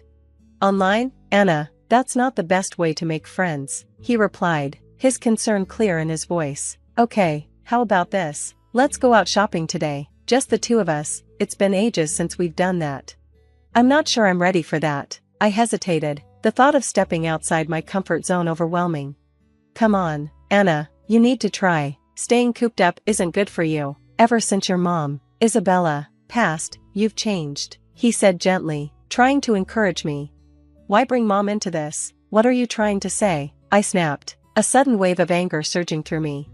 I'm not trying to upset you, sweetheart, he said calmly. I'm just saying that we need to find ways to move forward despite our loss. But his words only fueled my frustration. I slammed my hand on the table, stood up, and left my meal unfinished. Anna, don't treat your father like that. I'm just trying to help, he pleaded, but I was too upset to listen. You don't understand me at all, so don't even try, I retorted, my emotions boiling over. Frustrated and needing solace, I turned to my online world, where I could chat with Brian. Brian had always been kind and understanding, offering a safe space to share my thoughts and feelings. His words felt like a balm for the storm of emotion swirling within me. In the quiet of my home, with the glow of the computer screen before me, I found a sense of peace. While the world outside continued to move forward, I sought refuge in my digital sanctuary, a place where I could truly be myself without the pressure of face-to-face interactions. But Dad's concerns lingered. Ever since I told him how much of my life revolved around the online world, he'd been encouraging me to take steps outside my virtual bubble. Despite my resistance, I could sense his hope that I'd find a way to reconnect with the world beyond the screen. I knew it would be hard for him to understand. Dad believed that by confining myself to my room, I was limiting my growth and experiences. He urged me to step outside my comfort zone, a thought that triggered my anxiety. I shared my frustrations with Brian, hoping he'd understand my situation. Hey Anna, would you like to meet up sometime? Brian asked. We're both introverts, so we could find a quiet, peaceful place, somewhere not too crowded. I know just the spot. The idea caught me off guard. I'm not sure. It feels a bit sudden. I need time to think about it, I replied, unsure of myself. No pressure. Take your time. Whenever you're ready, just let me know. Here's my address. You're always welcome, Brian said, his words filled with patience and understanding. Why are you so kind to me? I'm practically a stranger, I asked, puzzled by his warmth. Because I genuinely like you, Brian said, his sincerity striking a chord within me. I know it might sound odd, but I'd like to get to know you better. Whenever you're ready, you know where to find me. His kindness lingered in my thoughts, and after some time, I decided to take the leap and meet Brian in person. It was a monumental step for me. As I approached his home, my heart raced with a mix of excitement and nervousness. Surprisingly, he lived just a 35-minute drive away. I took a deep breath to muster my courage and knocked on his weathered wooden door. It creaked open to reveal Brian's warm, inviting smile. The instant I saw it, my anxiety melted away. Brian's charm was unexpectedly disarming. His home wasn't extravagant, but it had a cozy, lived-in charm that made me feel at ease. Inside, there were shelves lined with well-loved classic books, a collection of board games, and a well-organized computer space, each piece revealing something about him. Welcome to my humble abode, he joked, using some gaming lingo I didn't entirely get. I might not catch all the gaming references, but thank you. Your place is cozy. Do you live here alone? I asked, stepping into his world. No, I share it with my mom, he replied, his tone light as he invited me further into his life. His gesture bridged the gap between our online connection and this new, real-world friendship. Brian lived with his mom on the ground floor, while he had the top floor all to himself. He gave me a quick tour of the house, and we spent the whole day talking, getting to know each other better. Meeting in person made our bond feel even stronger, and I appreciated the person I'd come to know online even more. As the evening approached, Brian suggested we take a walk in the nearby park. The idea of being outside in the fresh air relaxed me, and my initial nerves began to fade. Walking with him felt like a natural continuation of our online conversations, but there was a new closeness that only in-person connection could bring. During our walk, I mentioned that I hadn't celebrated my birthday because of a fallout with my dad. Brian was sympathetic and hoped for reconciliation, believing that family ties would eventually heal.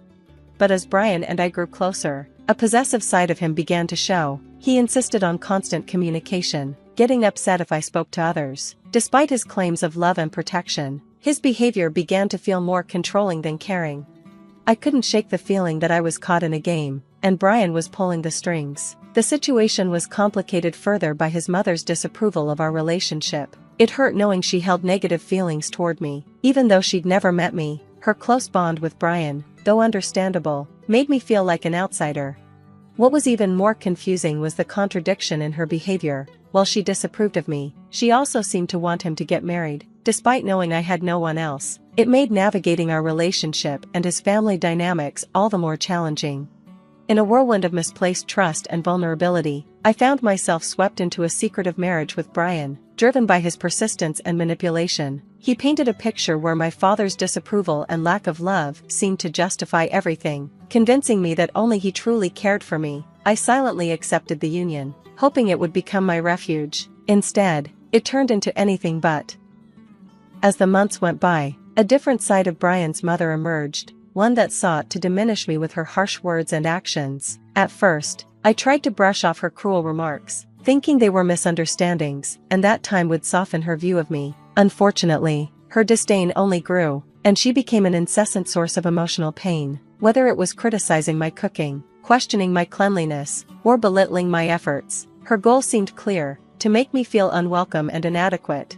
Meanwhile, Brian remained detached, lost in his own world, leaving me to endure this torment alone. The isolation deepened my feelings of helplessness, and I started blaming myself. I regretted pushing away my father out of confusion and pride. One particularly difficult day, already weakened by illness, I sought comfort in sleep, only to be cruelly awakened by a splash of cold water. Brian's mother stood over me, her contempt palpable, scolding me for resting instead of doing chores. Then, she slapped me, shocking me into a breaking point. Something inside me snapped. "I'm not doing anything for you or your son anymore. I've had enough," I shouted, my voice trembling with the fury of my refusal to be demeaned any longer. In that moment, I realized I deserved better. It was a step toward reclaiming my sense of self, even amid the wreckage of my decisions. Just as I was about to leave, a sharp pain shot through the back of my head, and everything went black. When I regained consciousness, I was in a dimly lit room, with only a single light bulb hanging above. My head throbbed with pain, and when I tried to stand, my legs gave way, sending me crashing to the floor. Confusion and pain overwhelmed me as I tried to make sense of my surroundings. Faint, muffled sounds reached my ears, and I crawled toward the noise. I reached a metal door with a small window. Using it for support, I managed to pull myself to my feet just as the latch clicked open. To my horror, Brian stood in the doorway, a grin plastered across his face. "Is my wife scared of the dark?" he taunted, clearly enjoying my fear. I pleaded with him, begging to be let out, insisting that this cruel joke had gone too far, but my pleas fell on deaf ears. He coldly informed me that this was my punishment for defying his mother. He claimed he would keep me locked away, cutting me off from the world as retribution. The reality of my situation sank in as he mocked me further, pointing out my isolation and lack of family support. His words deepened my despair, but then I felt my phone in my pocket. It was broken, yes, but not completely dead. The screen faintly glowed, offering me a slim chance to call for help. In that dark, cold basement, fear mixed with a surge of resolve. How had my life spiraled into this nightmare, just for standing up to unjust treatment? But amid the despair, the possibility of contacting my dad sparked a tiny glimmer of hope. Memorizing my dad's number, a lifeline I never expected to need, I dialed it with shaking hands, tears blurring my vision. My voice trembled as I recounted the terrifying ordeal, clinging to the hope that he could rescue me from this nightmare. 3 agonizing days passed, and just as despair was beginning to claim me, the sound of a car outside sparked a faint glimmer of hope. My heart raced as I listened for footsteps. The door finally swung open, and there stood my dad, his presence a towering force of reassurance. Relief flooded through me, mingled with disbelief. He had come to my rescue, bringing the police with him. Brian was taken into custody, and his attempts to fabricate excuses fell flat. Their fate in court loomed ominously as they faced the consequences of their actions. "You have no idea what awaits you," my dad said, his voice firm, his disappointment and anger clear. Despite their lies, the truth was undeniable. As we left the dark confines of that basement, I felt a surge of courage. This harrowing experience, though painful, illuminated my strength and my dad's unshakable support. I vowed to stand tall against any future adversities, determined to reclaim my autonomy and voice. Moving to Jacksonville with my dad marked a fresh start, leaving behind the shadows of Texas. This ordeal had taught me a valuable lesson: to be cautious with online connections and the realities behind screens. Though this chapter of my life had closed on a grim note, ahead lay the promise of healing and empowerment, with my dad's steadfast support lighting the way.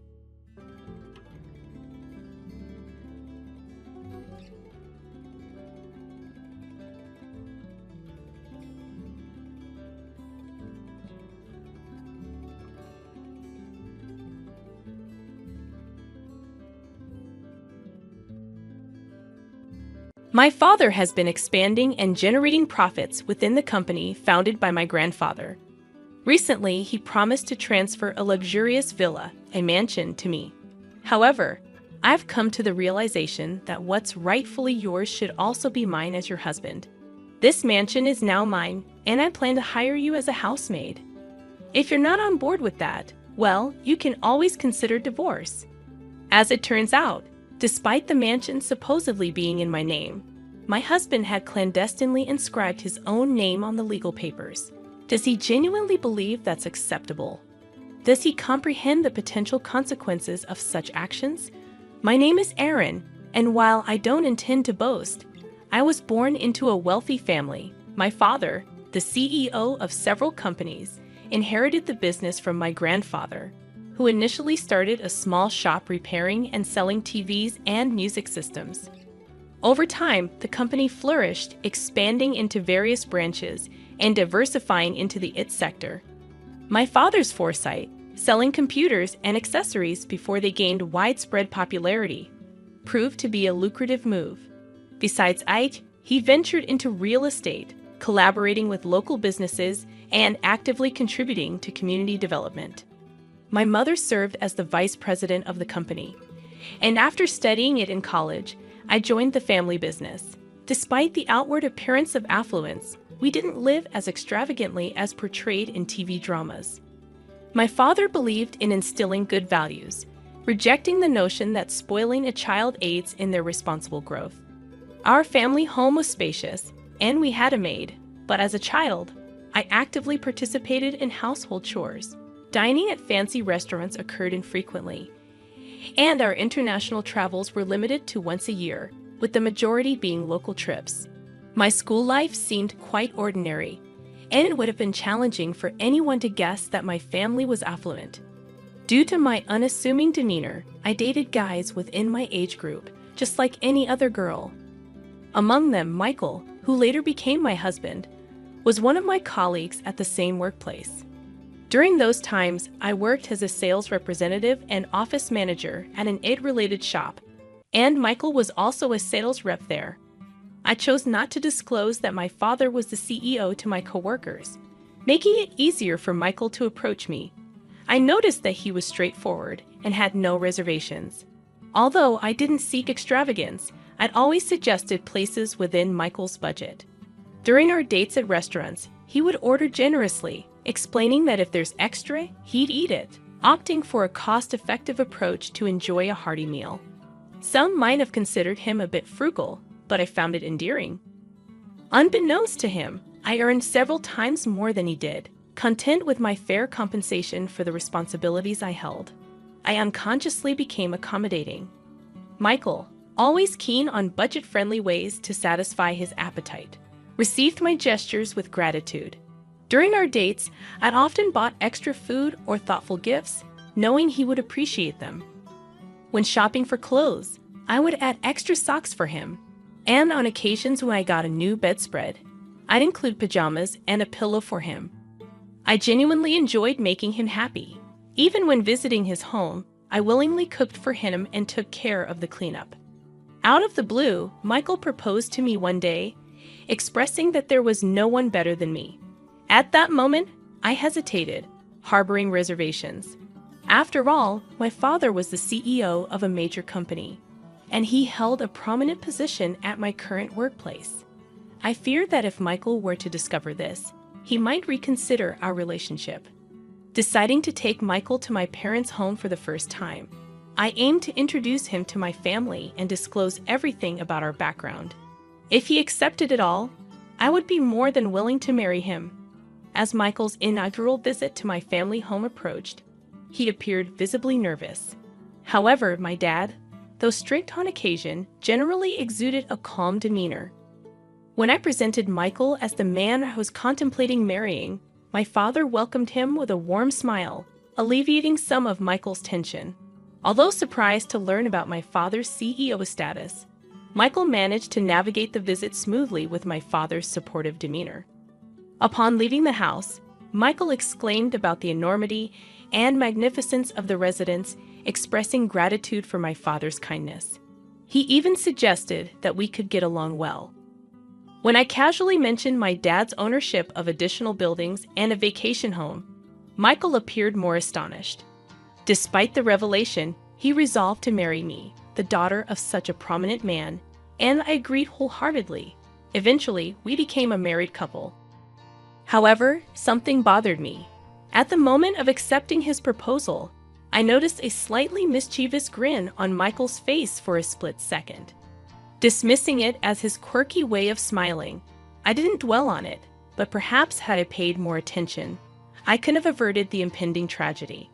As Michael and I moved into a typical, not overly luxurious apartment, he seemed to grasp the significance of my father's status. Yet I never explicitly disclosed my income, maintaining a modest lifestyle.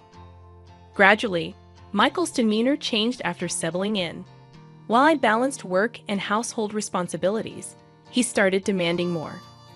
One evening, as I prepared dinner, he asked, "What's for dinner tonight?" In response, I informed him that I had prepared his favorite curry rice. However, to my surprise, he appeared dissatisfied as he sat on the sofa. Letting out a sigh, he expressed his desire for something like a prime beef steak once in a while. This caught me off guard, as he had never complained about my cooking before. I pointed out that prime beef was quite expensive, but he clicked his tongue in annoyance, insisting that, considering my father's earnings, indulging in prime beef occasionally should not be a big deal. Reluctantly, I agreed to get prime beef for the next day. Michael smirked, stating that we should be able to enjoy such things normally from now on. While my salary could afford such luxuries, my previous lifestyle had instilled a reluctance to spend so extravagantly. However, to avoid issues early in our marriage, I resigned myself to the decision to actually cook prime beef steak. Unfortunately, Michael's lavish tendencies did not stop there. He frequently requested expensive ingredients for meals and specified upscale restaurants when we went out. His cravings extended beyond food, manifesting in desires for a TV larger than 60 inches and even suggesting we should purchase a massage chair for the sake of relaxation after work. These remarks became more frequent, and I began to feel that it was getting out of hand. I questioned the need for such extravagant items, expressing my concern about the expenses involved. Frustrated, I finally retorted, asking him if he thought we were made of money. I challenged his extravagant lifestyle, stating that living so lavishly was unnecessary. In response, Michael made a displeased face and clicked his tongue again, expressing his discontent. He argued that, as the husband, he contributed to the household expenses and insisted that I should listen to him.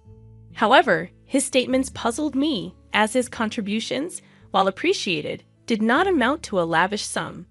In fact, I contributed more, a fact I never disclosed to him. Despite my substantial financial input, he made these assertions without hesitation. This change in Michael's behavior left me questioning his mindset. He was not like this before, and I couldn't comprehend why he had changed at that moment. I found myself in a state of confusion, unable to comprehend Michael's recent behavior. In response to his audacious requests, I decided to temporarily appease the situation by telling him, "All right, I'll think about it." Little did I know that the explanation for his bold behavior would become apparent just a few days later. On that particular day, my father summoned me to the office of our shop where I worked, claiming that he had something important to discuss. While Michael was engrossed in his work, my father entered the office and initiated a serious conversation. He expressed uncertainty about how much longer he could continue as the CEO and hinted at the possibility of me taking over in the future. Furthermore, he mentioned transferring the vacation home to me. This vacation home, briefly mentioned to Michael earlier, resembled a large lodge located about a 30-minute drive away. It was a place where my father used to host gatherings with town shop owners, under the guise of meetings. Although such meetings were no longer held, the house was consistently ready to be lived in, maintained by a housekeeper. My father offered me the freedom to use the vacation home however I wanted. This proposition left me torn. as I had no concrete idea of how to utilize such a property. The vacation home boasted over 6,000 square feet, with a lavish garden surrounded by nature, akin to a mansion. Lacking the social connections to host significant parties, I contemplated keeping it as an asset. I conveyed to my father that I would positively consider his proposal but needed more time to make a decision. He assured me there was no rush and left a contract on the desk before departing the shop. Returning home after work, I leaned towards accepting the mansion, intending to give it further thought the next day. However, the following day brought an unexpected turn of events. Upon arriving at work, I discovered that Michael, who typically arrived before me, was absent from the shop. Intrigued, I entered the office only to find him there. Instinctively, I asked, "What are you doing here?" To my surprise, he flashed a document in my face, stating, "I overheard the conversation about the mansion yesterday. Sounds like an amazing deal, right?" Dumbfounded by Michael's audacious move, I reluctantly signed the document he flaunted, a contract my father had handed me just the day before. Shockingly, Michael had inscribed his own name on it. I was utterly taken aback and couldn't help but express my disbelief. "What on earth are you doing?" I questioned him, but Michael, without a hint of remorse, casually responded, "Why not? Your dad said he's giving away an amazing mansion, right? If you won't decide, I figured I'd take it." He said this with a smirk, but there was no way I could accept it. Persistently, I pleaded with him, emphasizing the house's worth of $4 million and my father's intention to give it to me. However, Michael dismissed my concerns with a nonchalant laugh. $4 million bucks? Dan, that's impressive. Think about it. I have the right to this mansion because you're my wife, and I'm your husband, so I have a right to what's yours. Moreover, your dad really likes me. He probably won't have any complaints. So from today, this villa is my house. If you live in a wealthy house, you've got to make use of it. How about I hire you as a maid in this mansion? If you have any complaints, I'll divorce you anytime, he confidently declared. It was at that moment when I recalled Michael's past actions and words, and everything finally clicked. He seemingly had no qualms about taking from others, even if it meant practically stealing, without feeling guilty. During our dating days, I'd always showered him with gifts, but he never reciprocated. My giving nature might have corrupted him, leading him to believe that what was mine was automatically his. My dad's kindness to Michael likely made him feel my father was easy to manipulate, and perhaps he perceived me as even more gullible. With a plan forming in my mind, I decided to confront him. I declared, "Fine then. This mansion is yours, but I'm not going to be your maid. Let's get a divorce. Take care." After that, I returned to my job and, during my lunch break, called a divorce lawyer to initiate the process. Michael, seemingly unfazed, responded with bravado, claiming he was fine with it and canceling the lease on his current place.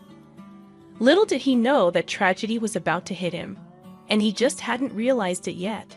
Later, I went back to my parents' place and shared everything with my father. From that point on, everything unfolded according to my plan. A few weeks later, Michael called me in a state of panic, having received an enormous bill. While his shock was understandable, it was only fair, considering the fixed property tax on the $4 million house he had claimed as his own. I casually informed Michael that he should expect to pay around that much for the property tax.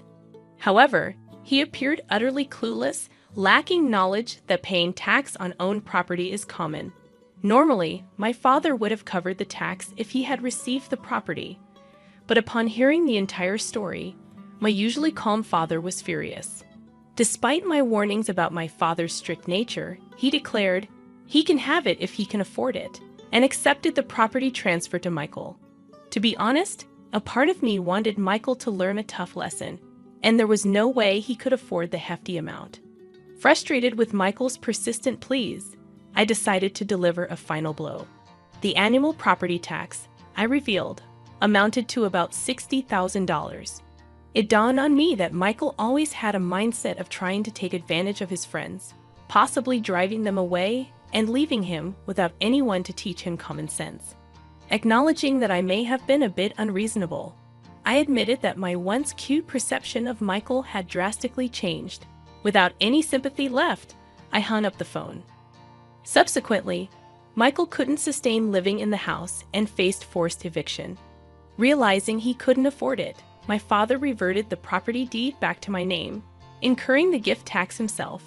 Meanwhile, Michael faced severe consequences. He was fired from his job and charged with unlawfully changing the property deed. He received scoldings from his parents and was shunned by acquaintances. Now jobless and friendless, he barely scraped by in a rundown apartment, working odd jobs. His parents were even considering disowning him. As for me, I've been gradually preparing to take over my father's company.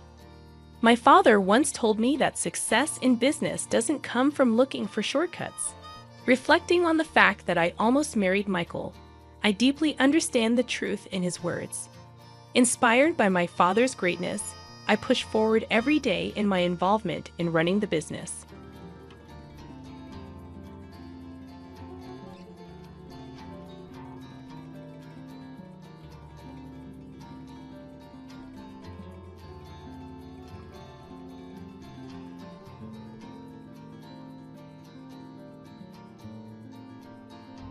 Finally, free from any more baggage. Today marks the beginning of our life together with my parents at my house. However, as soon as my parents passed away, my husband, who had demolished our family home, dropped a bombshell on me. Standing in front of the now non-existent house, he declared, "What are you talking about? Have you lost your mind too? Come to our house with the inheritance. Quick." His words left me dumbfounded, and I couldn't help but burst into laughter. Ah, I see. That's what this was all about. Perplexed, my husband, Howard, and my in-laws looked at me incredulously. What? Why are you laughing? I revealed the truth to them. My name is Deborah Jackson. I was born into an ordinary salaried worker family. I married Howard at 29, raised 2 children, and now, at 55, I expected a quiet life with my husband. But life took an unexpected turn. I recounted the challenges of caring for my ailing parents, particularly my mother's battle with cancer. Despite my efforts, my husband's reaction to living with my sick mother was unexpected and less than supportive. I suggested living with my mother for her sake, but Howard was reluctant. His complaints about meals, cleaning, and laundry were hurtful. Despite the challenges, we moved to my family home to care for my mother, even though Howard's initial attitude remained unchanged. As time passed, my mother's health deteriorated, leading to her hospitalization and eventual passing. Despite the emotional turmoil, Howard's lack of support during the funeral preparations left me deeply disappointed. In times like these, one wishes for their spouse's support. However, Howard was off to the side with his parents, not helping with the funeral preparations. Even during the funeral, he remained at the back of the relatives section. "Howard, I wish you would sit in the family area." I couldn't help but wish for the support that never came. When I suggested that Howard should sit with me in the family area during my mother's funeral, he responded, "No, I'm fine here. I'm not a blood relative after all." His mother, who was listening, interjected, "He's your husband, but not your mother's son, right? Howard is my son, so he's an outsider. An outsider, that's right. Howard's parents are just us. Deborah should sit in the family area alone." Even his parents echoed the sentiment, stating that Howard should not be in the family area. While seating arrangements for family members may vary by region, in our area, it's customary for sons-in-law to sit in the family area. Predictably, with Howard not in the family area, distant relatives started whispering and speculating about our relationship. After the funeral, we returned home with my brother's family, children, Howard, and his parents. Despite their insensitive remarks, I thanked Howard's parents for coming and served them coffee. However, their callousness reached new heights when they casually remarked about the condolence money being tough on them, implying relief at the end of the financial burden with my mother's passing. Stunned by their words, I forced a smile and left the room. Overhearing Howard and his parents' conversation, I learned more about their true feelings. Howard complained about living with someone else, and his parents joined in mocking me. It wasn't the first time. They had always been disrespectful, even during our marriage. Reflecting on their lack of concern during my father's funeral and mother's death, I questioned Howard's behavior as a person. I realized that I had been overly considerate of him, feeling guilty for imposing the living arrangement. Angry and resentful, I silently listened to their laughter and chatter.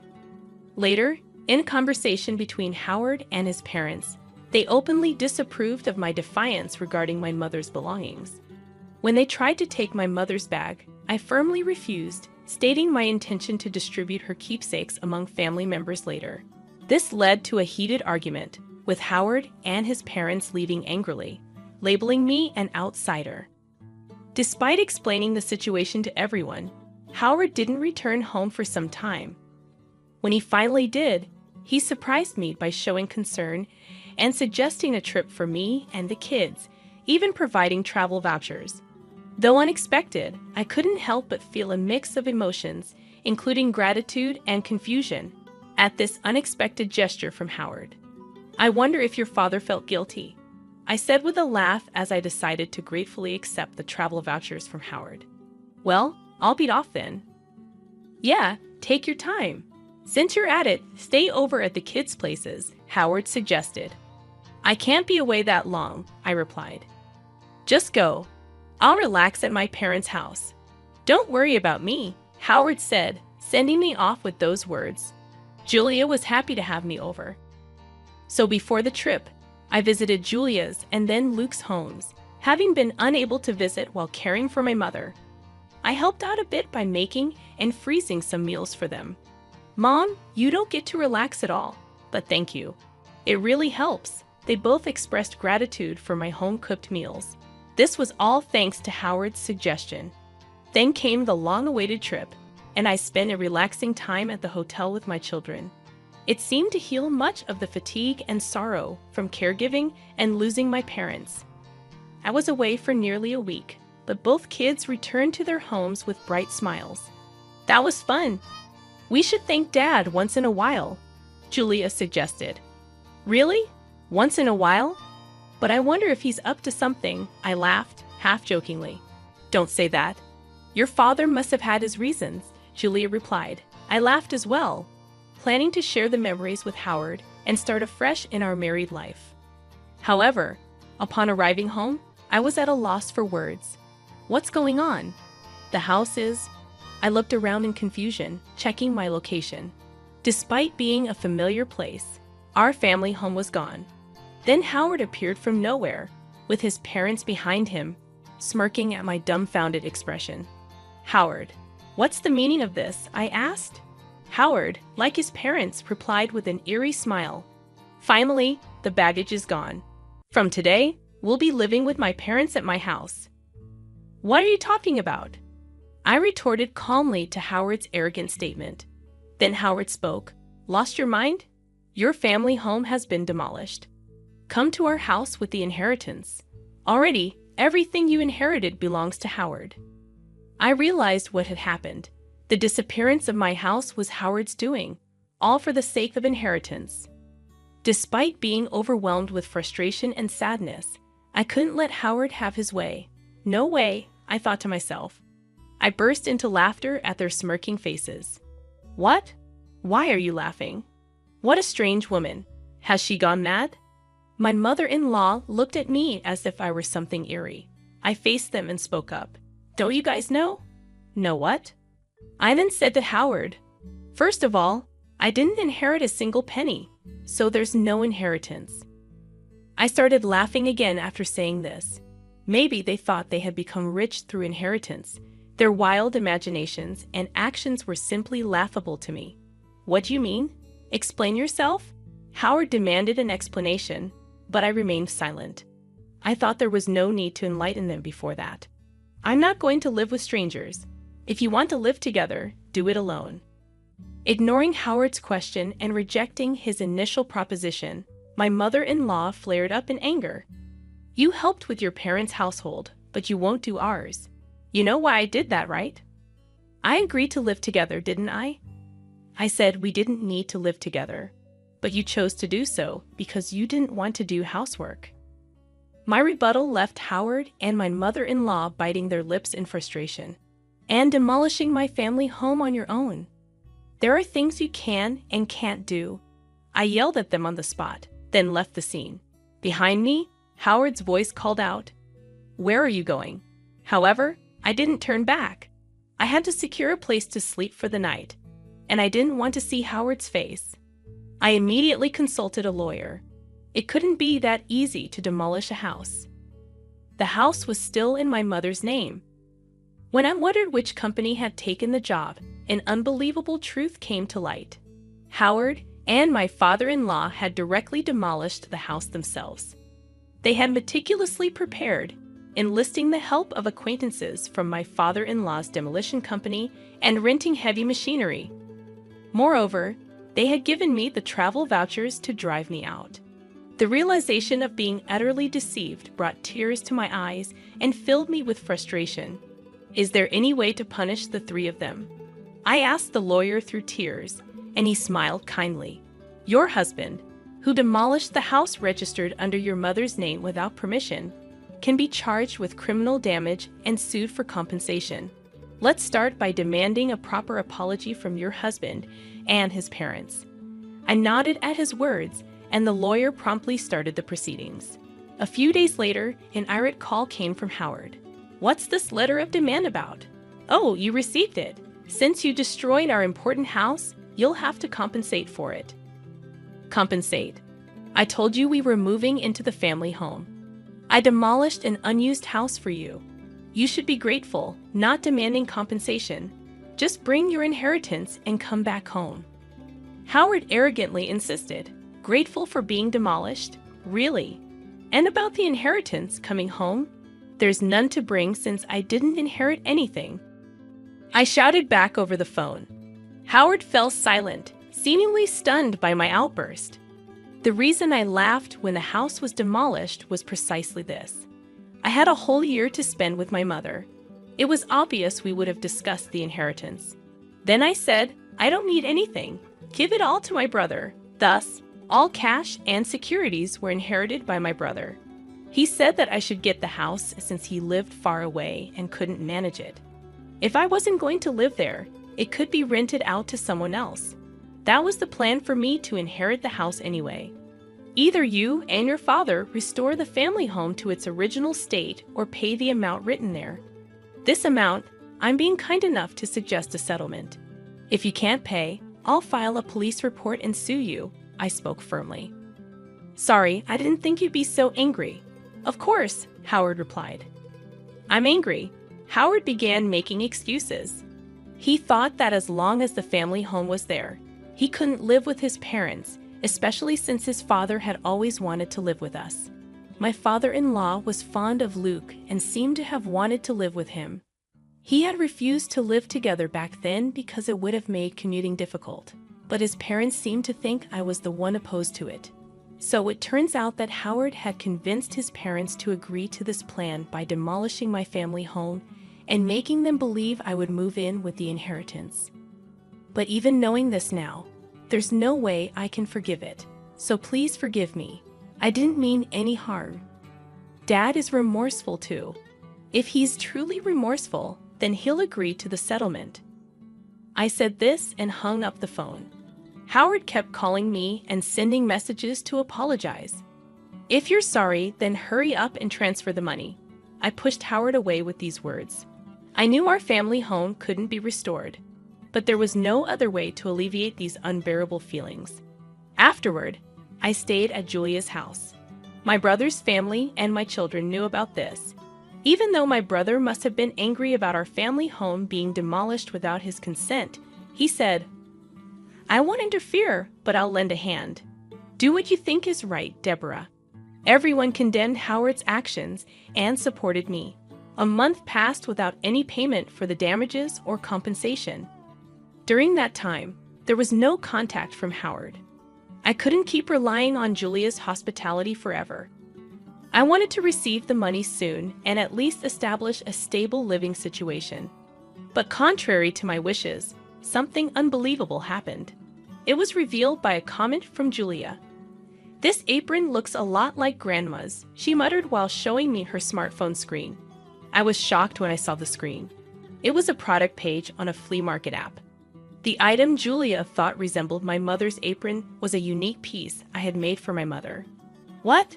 This is Grandma's apron. I made it, so there's no mistake, really," Julia said and hurriedly checked other pages. The seller seemed to have registered recently, with no transactions or ratings yet. As I checked the content of the nearly 30 items listed, I was shocked to find that they all belonged to my mother. I immediately realized it must be Howard's doing. No one else but Howard, who had demolished the house, could have taken my mother's belongings. I called Howard right away. "What's this about the app, Howard?" Howard responded, sounding annoyed. Thinking he was playing dumb, I angrily confronted him. "Don't play dumb. You're selling Mom's belongings, aren't you? Cancel the listings right now." Howard sounded panicked as he replied, "What? No, it's not me.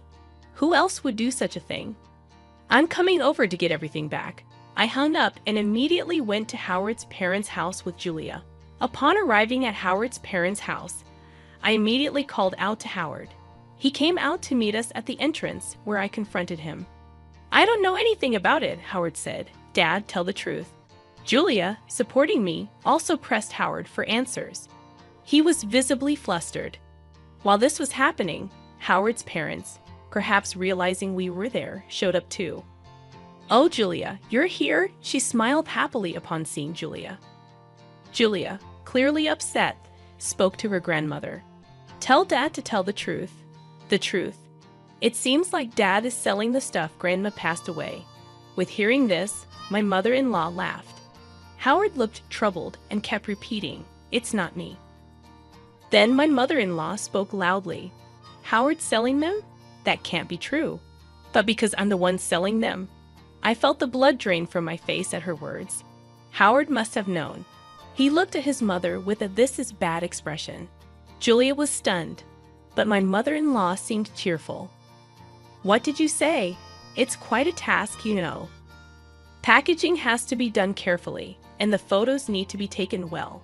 She talked about the app as if it was a fun hobby, not realizing she was selling stolen items. I struggled to contain my anger. "Cancel the listing. That's not something Grandma can just sell." Julia, red-faced and teary-eyed, appealed to her grandmother, but my mother-in-law seemed displeased. "What's the big deal? I found a fun hobby. I use what I can, and the rest makes a nice little income. It's good for preventing dementia after all. I'm the only grandma left. And Julia, you want me to stay healthy and live long, right?" My mother-in-law said this nonchalantly. It was clear she wouldn't listen to our pleas. But if talking won't work, we'll have to take action. "Let's go home, Julia." "But it's okay." I left the house, dragging Julia with me. And so, I rushed to the police station. I had not planned to file a report about the house being demolished, but theft was a different matter altogether. When I reported the theft and unauthorized sale of my mother's belongings to the police, they promptly took action. The flea market app company cooperated, and my mother-in-law's account was suspended. This ensured that no more items would be sold. On my way back from the police station, I called Howard. "I had your mother's account suspended. You knew about this, didn't you? You're complicit." "No, I've filed a police report. Please cooperate with the investigation." Howard became frantic at my words. "What? We're family, aren't we? Please withdraw it. Strangers, right? I still haven't received any compensation or damages for the house being demolished, and I see no remorse from you." I was angry, and Howard was at a loss for words. But I am not heartless. Despite everything, I had shared a life with Howard for a long time. Sighing, I realized that there might still be a long road ahead to resolve all these issues. I said, "I'll wait for the money, but I won't forgive the theft. Everything must be returned. And Howard, your father looked very ill." Has he been to the hospital? What? I'm not heartless, so I'm just letting you know. I said this and hung up the phone. I had seen my father-in-law earlier, and he hadn't spoken much. He was much thinner than when I last saw him a few months ago, and his face was pasty and unnaturally dark. It was clear that he was not in good health, but I doubted that the family had noticed. My mother-in-law was nonchalantly trying to sell stolen items, and Howard was only bold towards me. That parent and child simply lacked any sense of consideration for others. The next day, my father-in-law called me. I thought he might thank me, but it was the exact opposite. You're treating me like a sick person, planning to dump me in a hospital to get rid of me, huh? I have to protect Howard and your mother from you. I'm not going to any hospital, he scolded. I was concerned for him, yet this was how he responded. I apologize if it was out of line. I was just concerned, I'm not weak and short-lived like your parents.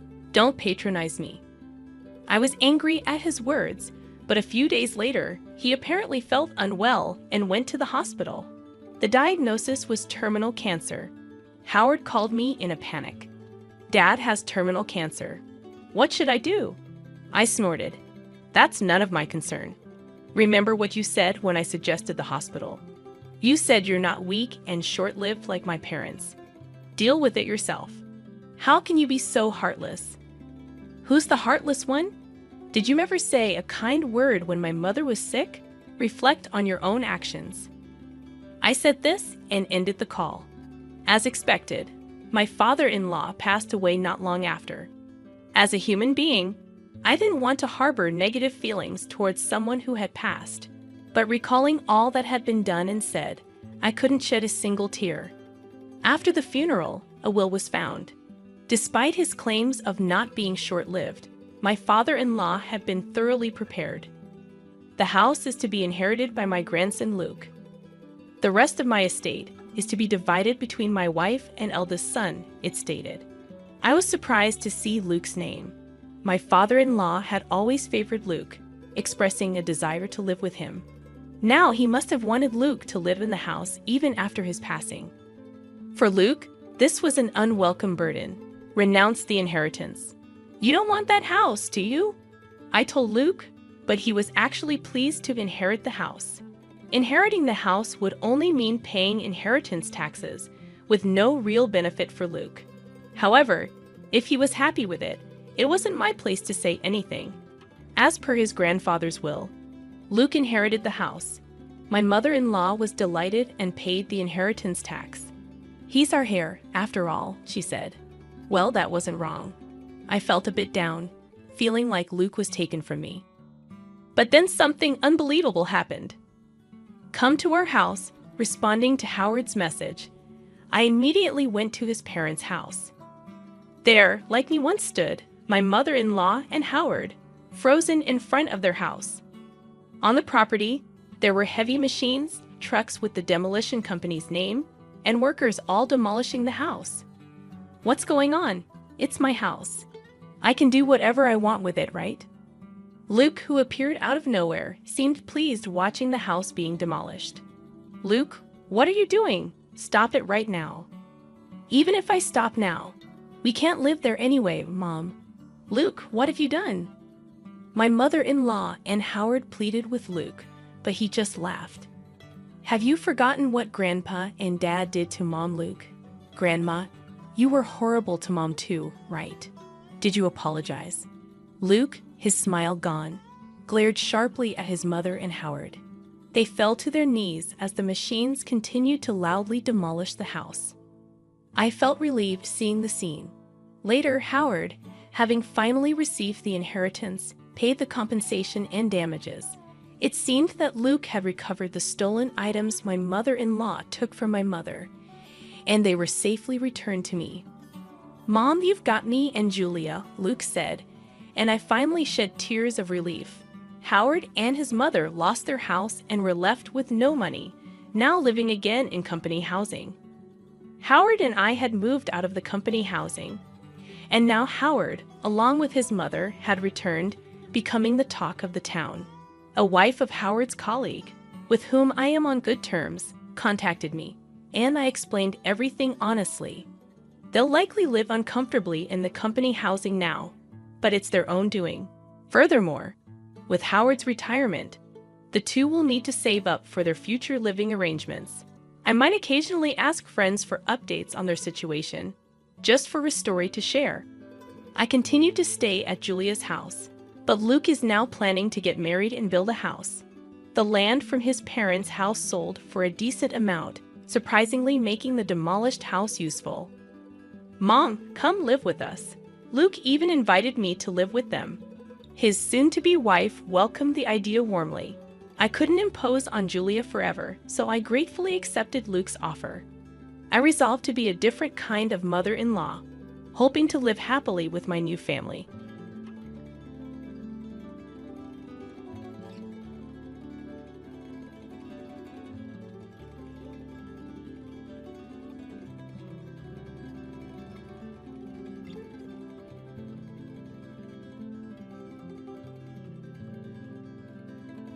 I sat on the old, worn-out couch, a piece of furniture that once held memories of laughter and late-night movies. Now, it was a reminder of a time when life was lighter, happier. The room around me felt heavy, thick with the weight of the past. Upstairs, my 4-year-old daughter, Anna, was fast asleep, her gentle breaths a sharp contrast to the tension lingering in our home. I glanced at the clock. Past 11 p.m. Charles was late again, as he often was these days. Finally, the sound of the key turning in the lock broke the silence. I stood up, smoothing my shirt out of habit, though I wasn't sure why I still bothered. "Charles," I called softly as he stepped inside, looking more like a stranger than the man I once knew. "You're late." He didn't look at me, only grunted. "Work." His voice, once warm and familiar, now felt cold and distant. I tried to keep my tone casual, though a knot tightened in my chest. "Anna asked about you today. She wanted to know when Daddy would be home." Charles shrugged off his coat and hung it carelessly on the rack. "Kids ask a lot of things. Doesn't mean we always have the answers." His indifference stung. I swallowed the lump in my throat. "Maybe we could do something this weekend. Just the three of us. Anna would love that." Charles scoffed, his voice dripping with sarcasm. "A family outing? With everything going on? Don't be naive, Betty." My hands trembled slightly, but I held on to the conversation, desperate to reach him. "This isn't the Charles I married. She needs her father, Charles. It's important." He walked to the fridge, pulling out a beer without even looking at me. "What she needs is a miracle, not me pretending to be a happy family at the park." I felt my eyes well up. "She's your daughter, Charles. How can you be so cold?" He took a long drink, his gaze fixed on anything but me. "I'm being realistic, Betty. This isn't the life I wanted. A sick child, a house that feels more like a hospital." I followed him into the kitchen, my voice rising with emotion. "And what about me? Do you think I enjoy watching our daughter suffer? Do you think this is the life I dreamed of?" He slammed the beer bottle on the counter, the sound echoing in the tense silence. "I don't know, Betty, I really don't. But I know I can't do this anymore." A surge of anger coursed through me. "You want to walk away from your own child?" He downed the rest of his beer in one gulp. "I need space. I can't handle this. Suffocation." The word felt like a punch to the gut. Suffocation. Is that what your family is to you now?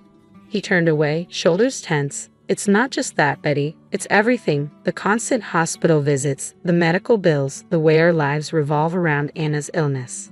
I didn't sign up for this." I stared at him, speechless. "So, what's your plan, Charles? Leave us? Start over somewhere else?"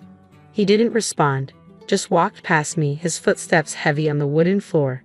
I stood there, emotions swirling, anger, sadness, betrayal. Later that night, I lay in bed, the space next to me cold and empty. From the other room, I heard the faint sound of Charles's TV. The divide between us felt too wide to bridge, and I couldn't help but wonder if it ever could be crossed again. The man I married, once my partner and Anna's father, now felt like a stranger under the same roof. Our home, typically a haven of warmth, stood in stark contrast to the sterile hospital room where Anna lay. Sitting beside her tiny bed, I held her small hand, drawing strength from her peaceful sleep. Nurse Sharon entered with a kind smile. "How's our brave girl doing today, Betty?" "She's a fighter," I managed, though my voice was weary. Sharon checked Anna's vitals with gentle efficiency. "She's in good hands here." The surgery team is one of the best. I nodded, throat tight. I just wish Charles could be here more. She keeps asking for him. Sharon's expression softened. Fathers often find it hard to cope with these situations, but you're doing an amazing job. The weight of loneliness settled on me. It's hard doing it alone. He's just not the same anymore. As if on cue, Charles walked in. His presence was less comforting than I had hoped. He glanced at Anna, then at me, his expression unreadable. How is she? The same, I replied, trying to keep my voice steady.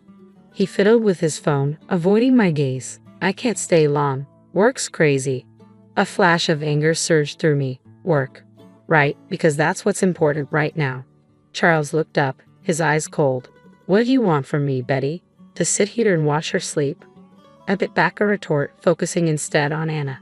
She asked for you today, Charles. She misses her dad. He shrugged, the detachment between us a tangible wall. I'm here, aren't I? Before I could respond, Anna stirred, her voice weak but clear. Daddy? Charles's face softened as he moved closer to her.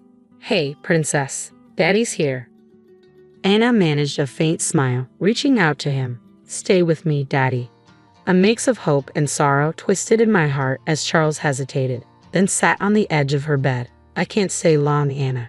Daddy has to work. Her smile faded, an understanding far beyond her years in her eyes. It's okay, Daddy. I love you, Anna whispered, her small hand clutching Charles's as he forced a smile in response. I love you too, kiddo.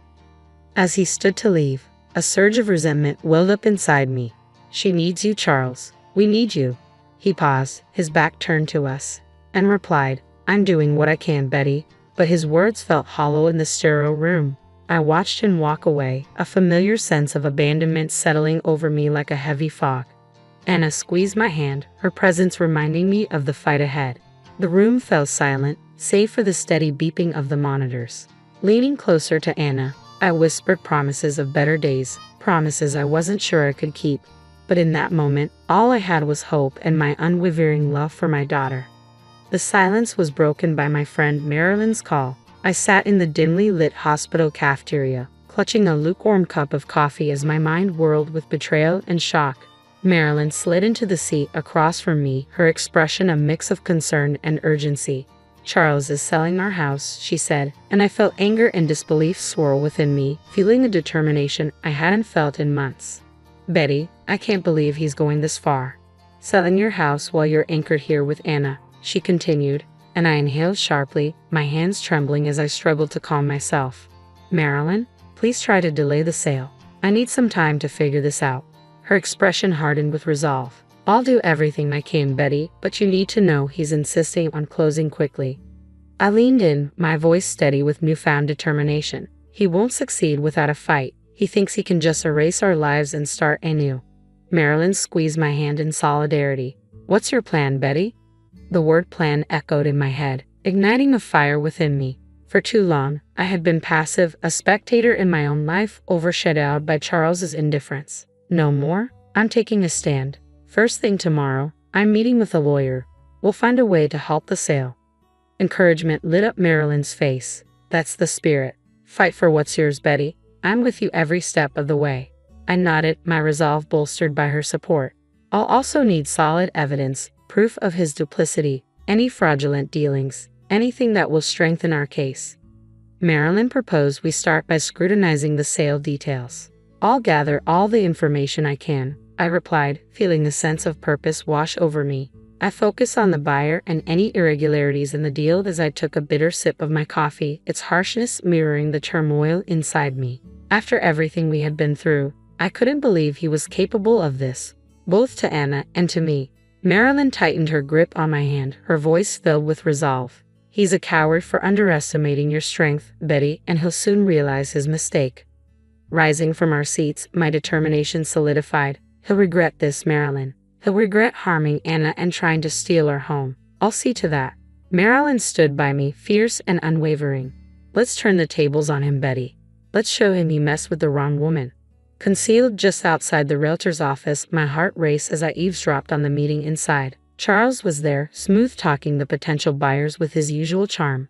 The carefree laughter of his mistress echoed, blissfully unaware of the storm she was part of. I watched as Charles confidently presented the paperwork.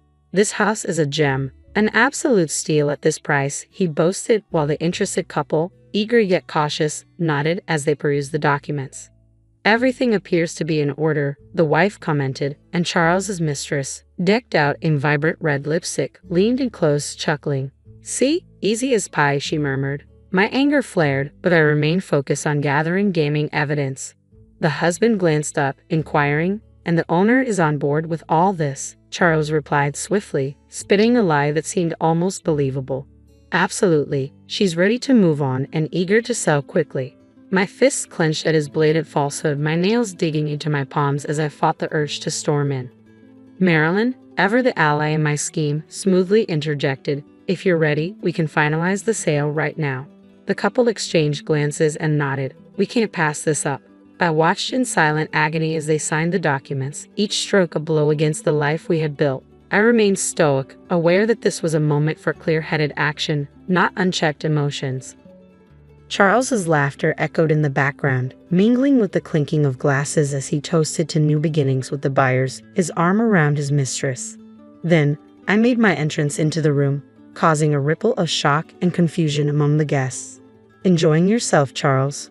My voice was calm, abruptly pausing the celebration. His smile faltered. Betty, what are you doing here? His question hung in the air as I approached them with determined steps. I'm here to stop you from making a monumental mistake, I stated firmly. His mistress rolled her eyes dismissively. What are you talking about? The deal is done. I returned her gaze with a smile that was cold and devoid of friendliness. Is it now? Because I don't recall agreeing to sell my house. The buyers exchanged uneasy glances. We were told everything was in order, the husband said, his voice laced with doubt. Charles tried to regain control of the situation, stepping forward. Betty, you're confused. This is for the best. I shook my head, resolute. No, Charles. The only confusion here is yours if you think you can forge my signature and get away with it. Silence enveloped the room as Charles's complexion turned notably paler. You can't prove anything, he blurted defensively. From my bag, I produced a set of documents. Actually, I can.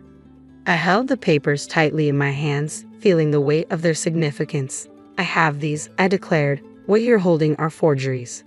His mistress tugged anxiously at his arm, panic creeping into her voice. Charles, what is she talking about? Tell me this isn't true. But Charles stood frozen, his suave demeanor shattered in an instant. Just then, the door swung open, and 3 police officers stepped inside. One of them faced Charles directly. Charles Johnson, you're under arrest for fraud and forgery. Color drained from his face as he glanced at me, disbelief etched across his features. You called the cops? Yes, I did, I replied, my voice steady and unwavering. You broke the law, Charles, and you tried to steal my home. As the officers handcuffed him, I noticed his mistress begin to sob, her mascara running down her cheeks. The potential buyers, sensing the gravity of the situation, hurriedly gathered their belongings, eager to escape the unfolding drama. One officer turned to me. We need your statement, ma'am. I nodded, a surge of vindication coursing through me. Of course, officer. As they led Charles away, he shot me a look filled with anger and regret. But I felt no sympathy. He had made his choices, and now he was facing the consequences. Marilyn, witnessing the scene, smiled at me approvingly. I returned her smile, stepping out of the office with a significant weight lifted from my shoulders. I had stood up for myself and for Anna. This was just the beginning. After Charles's arrest, I found myself in my lawyer's office surrounded by law books and the heavy scent of leather. Mr. Ronald, my attorney, a no-nonsense man in his 50s with a face lined by experience, reviewed my case. Betty, your husband's actions have opened up a significant can of worms. The fraud charge is serious. I sat across from him, my hands clasped tightly. I know, Mr. Ronald, but I couldn't let him get away with it, not after everything. He nodded, understanding in his gaze. I respect that. Now, about the divorce and custody battle. You're in a strong position, but it won't be easy. I leaned forward, resolute. I'm ready for it. I have to do this for Anna. She deserves a stable home. He shuffled through some papers. What about alimony and child support? Given Charles's likely incarceration, it's going to be complicated. I sighed, a mix of determination and sadness in my voice. The road ahead was daunting, but I was prepared to navigate it for my daughter. Anna is my top concern. I only want what's best for her. As for Charles, he made his own decisions. Mr. Ronald gave me a firm look, seriousness etched across his face. Betty, you're a resilient woman. We'll ensure you and your daughter get the justice you deserve. Leaving his office, my phone rang. It was Charles. I hesitated but answered. What do you want, Charles? His voice was urgent. Betty, I know I've made mistakes, but please don't keep Anna away from me. I stopped in my tracks, anger building inside me. Were you thinking of Anna when you tried to sell our house? When you were spending your days with someone else? He fell silent. I lost my way, Betty, but I'm still her dad. I love her. Holding my phone tighter, I replied, love is more than just words, Charles. It's shown through actions. You've let us both down. His voice broke. I'll do anything to fix this, please. I shook my head, even though he couldn't see me. It's too late for that. You can see Anna, but only with supervised visits. That's final. He paused, then quietly accepted my terms. The following days were a whirlwind. I focused on ensuring Anna felt loved and stable amid the turmoil. Her laughter soothed my broken heart. One afternoon, while Anna napped, my sister Julie called. Hey, Betty, how are you coping? Her voice always carried a blend of concern and strength. I'm managing, Julie. It's tough, but I'm hanging in there. Julie was quiet for a moment. I heard about Charles. I'm sorry, Betty, but I'm proud of you for standing your ground. I smiled weakly. Thanks, Julie. It's hard, but Anna needs me now more than ever. Her tone softened. And who's there for you, Betty? Her question caught me off guard. Lost in caring for Anna and the legal battle, I hadn't considered my own needs. I don't know, Julie. I haven't had the chance to think about myself. Julie replied firmly, you need to look after yourself too. You can't pour from an empty cup. She was right. I'll try, Julie. It's just all so overwhelming. You're not alone. Remember that. I'm here for you, always. The next day, I visited a therapist, Dr. Scott. His office was welcoming, with gentle lighting and a comfy couch. He greeted me with a warm smile. Betty, it's good to meet you. How can I help you today? I took a deep breath and shared my worries and fears. I just feel so lost, Dr. Scott. Everything I trusted has turned upside down. He nodded, his voice soft and understanding. It's natural to feel this way after what you've experienced. It's essential to recognize that challenging times are just one chapter in the extensive narrative of your life, not the entirety of it. His words struck a chord within me, sparking a period of gradual but meaningful change. As I began to rebuild my life, I found solidarity in a support group for single parents. Despite my initial nerves at the first meeting, the sense of community was palpable. As others shared their experiences, it was a relief to know I wasn't alone. The group leader welcomed me warmly, encouraging us to support and uplift each other. I shared my own story, my voice steady yet charged with emotion. The members listened with empathy and understanding. Afterward, Abigail, one of the group members, approached me. Your story is inspiring, Betty. You're stronger than you realize, she said.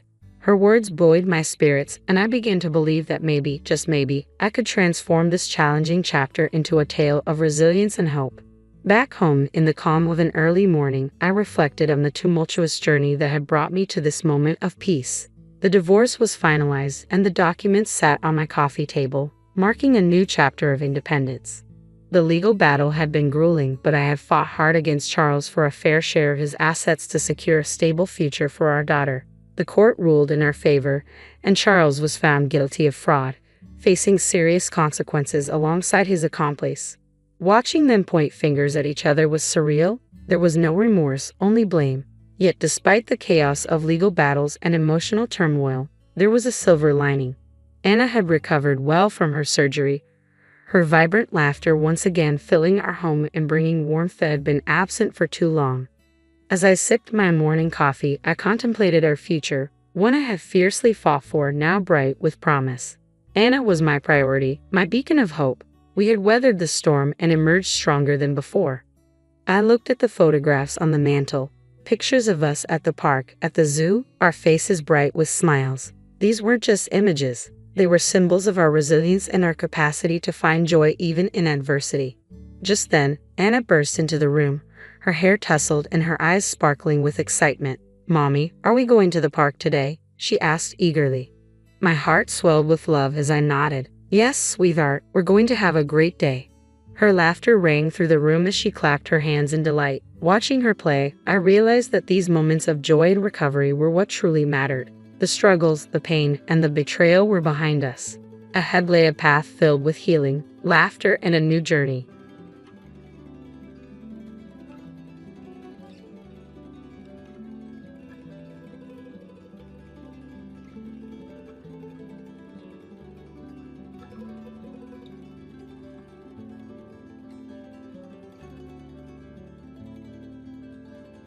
So here's the deal. I'm going to buy that fancy car from you. Margareta doesn't need it. She's just a regular person. My parents mentioned they wanted a new car, and since I got married to Brandon, he's been acting pretty selfish. He's been eyeing up the nice car my parents gave me, and I've had enough of it. My name's Margareta. I'm 25, and I met Brandon in college. We've been married for 2 years now. Brandon is outgoing and popular. Unlike me, I'm shy and don't have many friends. We started talking more during college classes, then we began studying together. I never thought someone like Brandon would be interested in me, but he surprised me by asking me out. I was really happy and said yes right away. That's how our relationship started. It made sense why I liked Brandon. He was handsome, friendly, and serious about his studies. But for him, things should have been different. He had lots of cute, stylish female friends. Finding another girlfriend wouldn't have been hard for him. Once, I bravely asked him, "Do you really think I'm the right one for you?" He seemed surprised and asked why I was bringing it up. I admitted, I'm not very confident. I wanted to know why he chose me. After thinking for a moment, he said, "I guess it's comfortable being with you." I wasn't satisfied, but before I could say anything, he seemed annoyed and started playing with his phone. Not wanting to argue, I quickly ended the conversation. "Yeah, you're right. Sorry for bringing it up." Even though I still had doubts, our relationship kept going smoothly. Time passed quickly. We finished college, got married, and moved into a condo. I got a job at a regular company while Brandon went off to do more school and research. When I told my mom we were getting married, she was really happy. She said, "That's great news." We were starting to worry. "We thought you'd introduce us to a boyfriend sooner."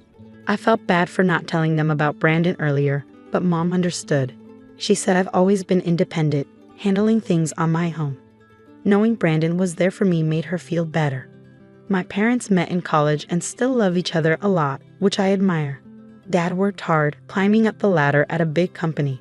Mom supported him and also pursued her passion for cooking. She became really good at it and even teaches cooking classes now. They respected each other's lives and gave each other space. Growing up with them, I learned to be independent too.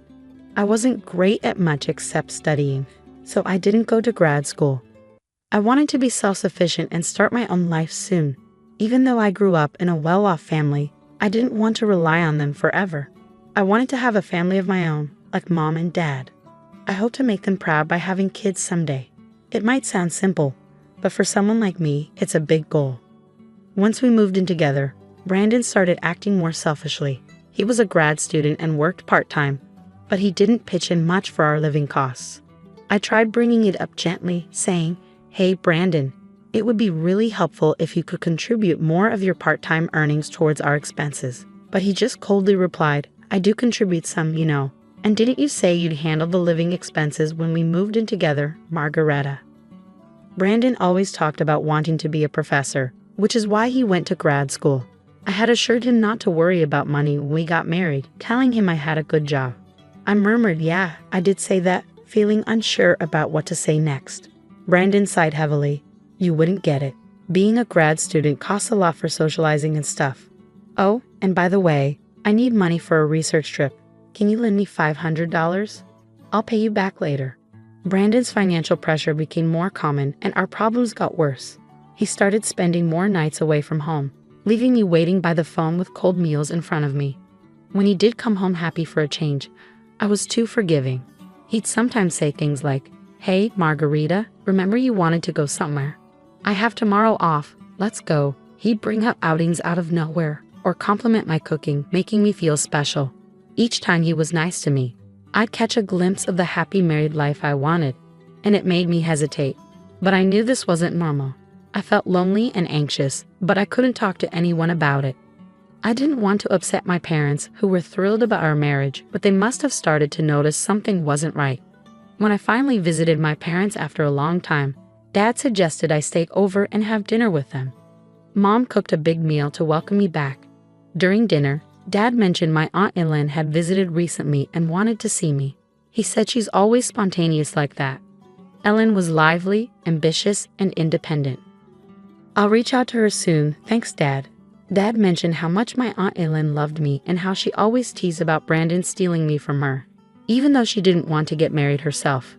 That's just how she was. Before I met Brandon, Ellen was more like a close friend than an aunt. I could talk to her about anything, even things I couldn't tell my parents. She understood me better than anyone and was always there for me. At first, I was too shy to tell her about Brandon, but I wanted to see her again and show her I was doing okay. A few days after staying with my parents, I met Ellen at a cafe. She was dressed really stylishly, as usual. Ellen checked out my outfit and said gently, Margarita, marriage is just the start of a lifelong journey for a woman. You should always feel confident and attractive, no matter what. Your clothes can make a big difference, so don't forget to take care of yourself. Then she took a sip of her tea gracefully. I totally forgot about fashion lately. I'm sorry for not keeping in touch for so long. I murmured apologetically. Ellen replied, that's typical of you, Margarita. It's good to be honest and serious, but being too timid usually comes from lack of experience. But I was thrilled when I heard you found someone special. I thought, finally, Margarita is taking a step forward. It had been ages since I spent time with someone outside on a day off, and the weather was perfect. We sat on the terrace, basking in the warm sunlight. In that peaceful moment, I felt like I could talk to Ellen about my worries without feeling too down. I had hoped even someone as shy as me could make it work with Brandon at first. But Ellen listened to my whole story without interrupting, just nodding kindly. When I finished, she asked, I suppose you haven't mentioned this to your parents, have you, Margarita? No, I even hesitated to tell you today. I didn't want to admit my weaknesses to anyone. I thought I should be able to handle this on my own, to be truly independent. I know if Mom and Dad found out, they'd want to bring me back home right away, so I want to try to deal with this by myself as much as possible. Ellen respected my decision and didn't push further, but she added, if you ever really need help, let me know first. If my dear Margarita asks for help, I'll be there for you no matter where I am. A month later, Mom called and said, when you have time, could you come over? It's not urgent. Since I had the next day off, I went to see my parents. When I saw a car parked in the driveway, I couldn't contain my excitement. Dad, is this car new? Did you just get it? Dad, can I really take it for a spin? What if I crash it? I teased, feeling excited about the fancy car. Don't worry about that. This card is for you, Margarita. Use it however you like. It'll come in handy, Mom whispered to me. We saw this car in a TV commercial, and you said you liked it, Dad recalled. So it's our gift to you. You've been going through a tough time lately, so we wanted to cheer you up. If things get tough, just drive this and come home anytime, he said with a warm smile. The car Dad got for me was an SUV from a famous foreign brand, and he even arranged a parking spot near my condo. I couldn't believe it, and I laughed in disbelief. Later, when I was driving downtown, I reached into my pocket, found the car key, and pressed the button. The lights flashed in all directions. Just then, I heard a familiar voice calling out from behind. What's with the car? I turned to see Brandon, my husband, who hadn't been home in a while. It felt like we were living separate lives. I was speechless as he looked at the car with a smug expression. Ah, I see. A gift from your parents, right? Every time I faced Brandon, I struggled to find my voice, but I was tired of feeling that way. Brandon, don't you care anymore? Do you even care about me? I managed to say, gathering my courage. Then Brandon said something shocking. Are you just realizing now? Did you really think I loved you all this time? It's ridiculous how hopeful you are. His dry laugh rang in my ears. Something inside me snapped, and I blurted out, louder than usual. Then why did you marry me? Wow, really? You're going to be that cold about it? I couldn't believe what Brandon was saying. So marrying me was just a meal ticket for you, huh? And now you want the car too because it's wasted on me? That's just great. Brandon didn't seem to care about how hurtful his words were. And if you say no, We're getting divorced. Without me, you'll never find another man. So think about it." With those words, Brandon left without a second thought, leaving me feeling angry and heartbroken, my head pounding with a headache. I sat in the driver's seat for a while, trying to calm down. Eventually, I called my Aunt Elin for advice. A few days later, I agreed to the divorce and moved back in with my parents. They welcomed me with open arms, and life started to feel peaceful again. But that peace was short-lived. One afternoon, Brandon showed up at my parents' house with his parents. They sat down in the living room, and Brandon's father spoke up in a stern tone. "We're here to talk about our son's divorce. It's urgent." When drafting the divorce papers, Margareta warned Brandon, "If you don't agree to the divorce, I'll use my parents' connections at the university to ruin your future. It wouldn't be hard to damage the career of a junior registrar if their daughter complains." Brandon truly loved Margareta. Her behavior was too harsh. It's clear she was trying to intimidate him. "We could easily challenge the divorce," Brandon's father said, feeling deceived by Margareta. Behind her plain appearance, she's actually a mean and greedy woman. Poor Brandon. I heard she paid him to stay away. She must have had other men over. We need to go to family court and claim that Brandon was threatened by his wife. But if there's a proper apology, things might change. For example, if Margareta gives up that car she's driving, it might help smooth things over. Brandon and his parents remained silent, just listening to their parents' protests. Suddenly, the doorbell rang, and Mom went to answer it. Ellen appeared behind Mom as she came back to the living room. "Sorry I'm late. How's the discussion going?" Brandon's family had met Elin once at my wedding. "What are you doing here? It's rude to barge in like that. We're busy right now. Outsiders should leave," Brandon's mother objected. No, don't be like that. You've heard about Brandon's divorce, right? How would an outsider like you know about that? I had been informed by my brother earlier. I couldn't miss such an important moment for my dear niece," Ellen said, offering a reassuring glance. "You're probably here to stop the divorce or for money. Can you still say that after seeing this?" Ellen pulled out a stack of documents from her bag, laid them out on the table, and showed them to everyone. "I hired a detective to look into this. It turns out Brandon has been cheating on Margareta with multiple women despite being married. He hardly came home because of it. He took advantage of Margareta's kindness and even asked her for money. That's ridiculous. I was just busy with my research at the university. When I did come home, we ate together and went on trips, right? We were like any other married couple, right, Margareta? Say something." "Brandon, you don't need to defend yourself. We'll handle this. It's not your fault. We understand," his father reassured him. "That's right. These documents from who knows where are surely lies. Our Brandon would never cheat. He's such a kind and outstanding son," his mother protested. "You might be kind to your parents, but that kindness seems to end there. Like father, like son." "Now, Brandon's mother, take a look at these photos," Ellen said, pulling out a picture from the documents. "I recently stayed at a hotel for a business meeting and saw Nicholas there. He was with another woman, looking very cozy. So I had the detective look into Nicholas too. The results were just as I expected. Do you understand now?" Brandon's mother's face went pale as she grabbed the documents and examined them closely. "What is this, Nicholas? How long have you been doing this? It's all lies, isn't it, Veronica? Stop looking. Give me that." Nicholas, looking panicked, tried to snatch the documents, but it was too late. Veronica, distraught, confronted Nicholas. "You've been cheating on me. The car you wanted so badly was for her in these photos, wasn't it?" No matter how hard Nicholas tried to calm her down, Veronica wouldn't listen. The discussion about Brandon's divorce was forgotten as Veronica stormed out of the house, crying, with Nicholas following after her. Left behind, Brandon said, "Hey, wait, what about me?" and followed them out in confusion. The rest of us were left in stunned silence for a while, but Aylin had a satisfied look on her face, winking at me. Later, Aylin told me that Brandon's parents did end up getting divorced. "You won't fall for such a terrible man again. Let's make you more attractive. I'll teach you everything about grooming yourself as a woman." Despite her busy schedule, Ellen visited me often and took me to various places like meals and shopping trips. During that time, I learned a lot from her. A year after the divorce, I made the decision to go to graduate school. I worked hard to improve myself, focusing on my studies. Time passed quickly, and one day, I heard someone call my name at a street intersection. I turned around to see Brandon. It's been a while. You've changed a lot, haven't you?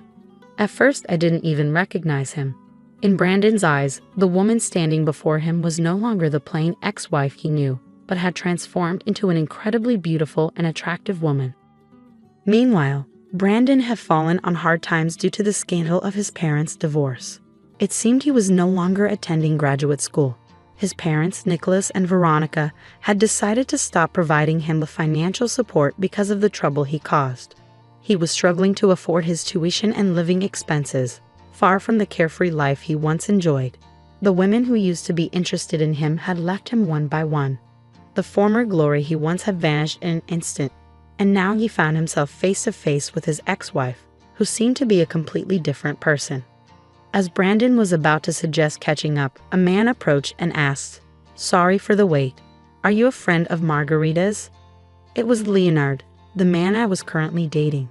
Wow, that guy is really handsome, isn't he? He's so tall. Could he be a model? Commented a group of women nearby, looking at Leonard.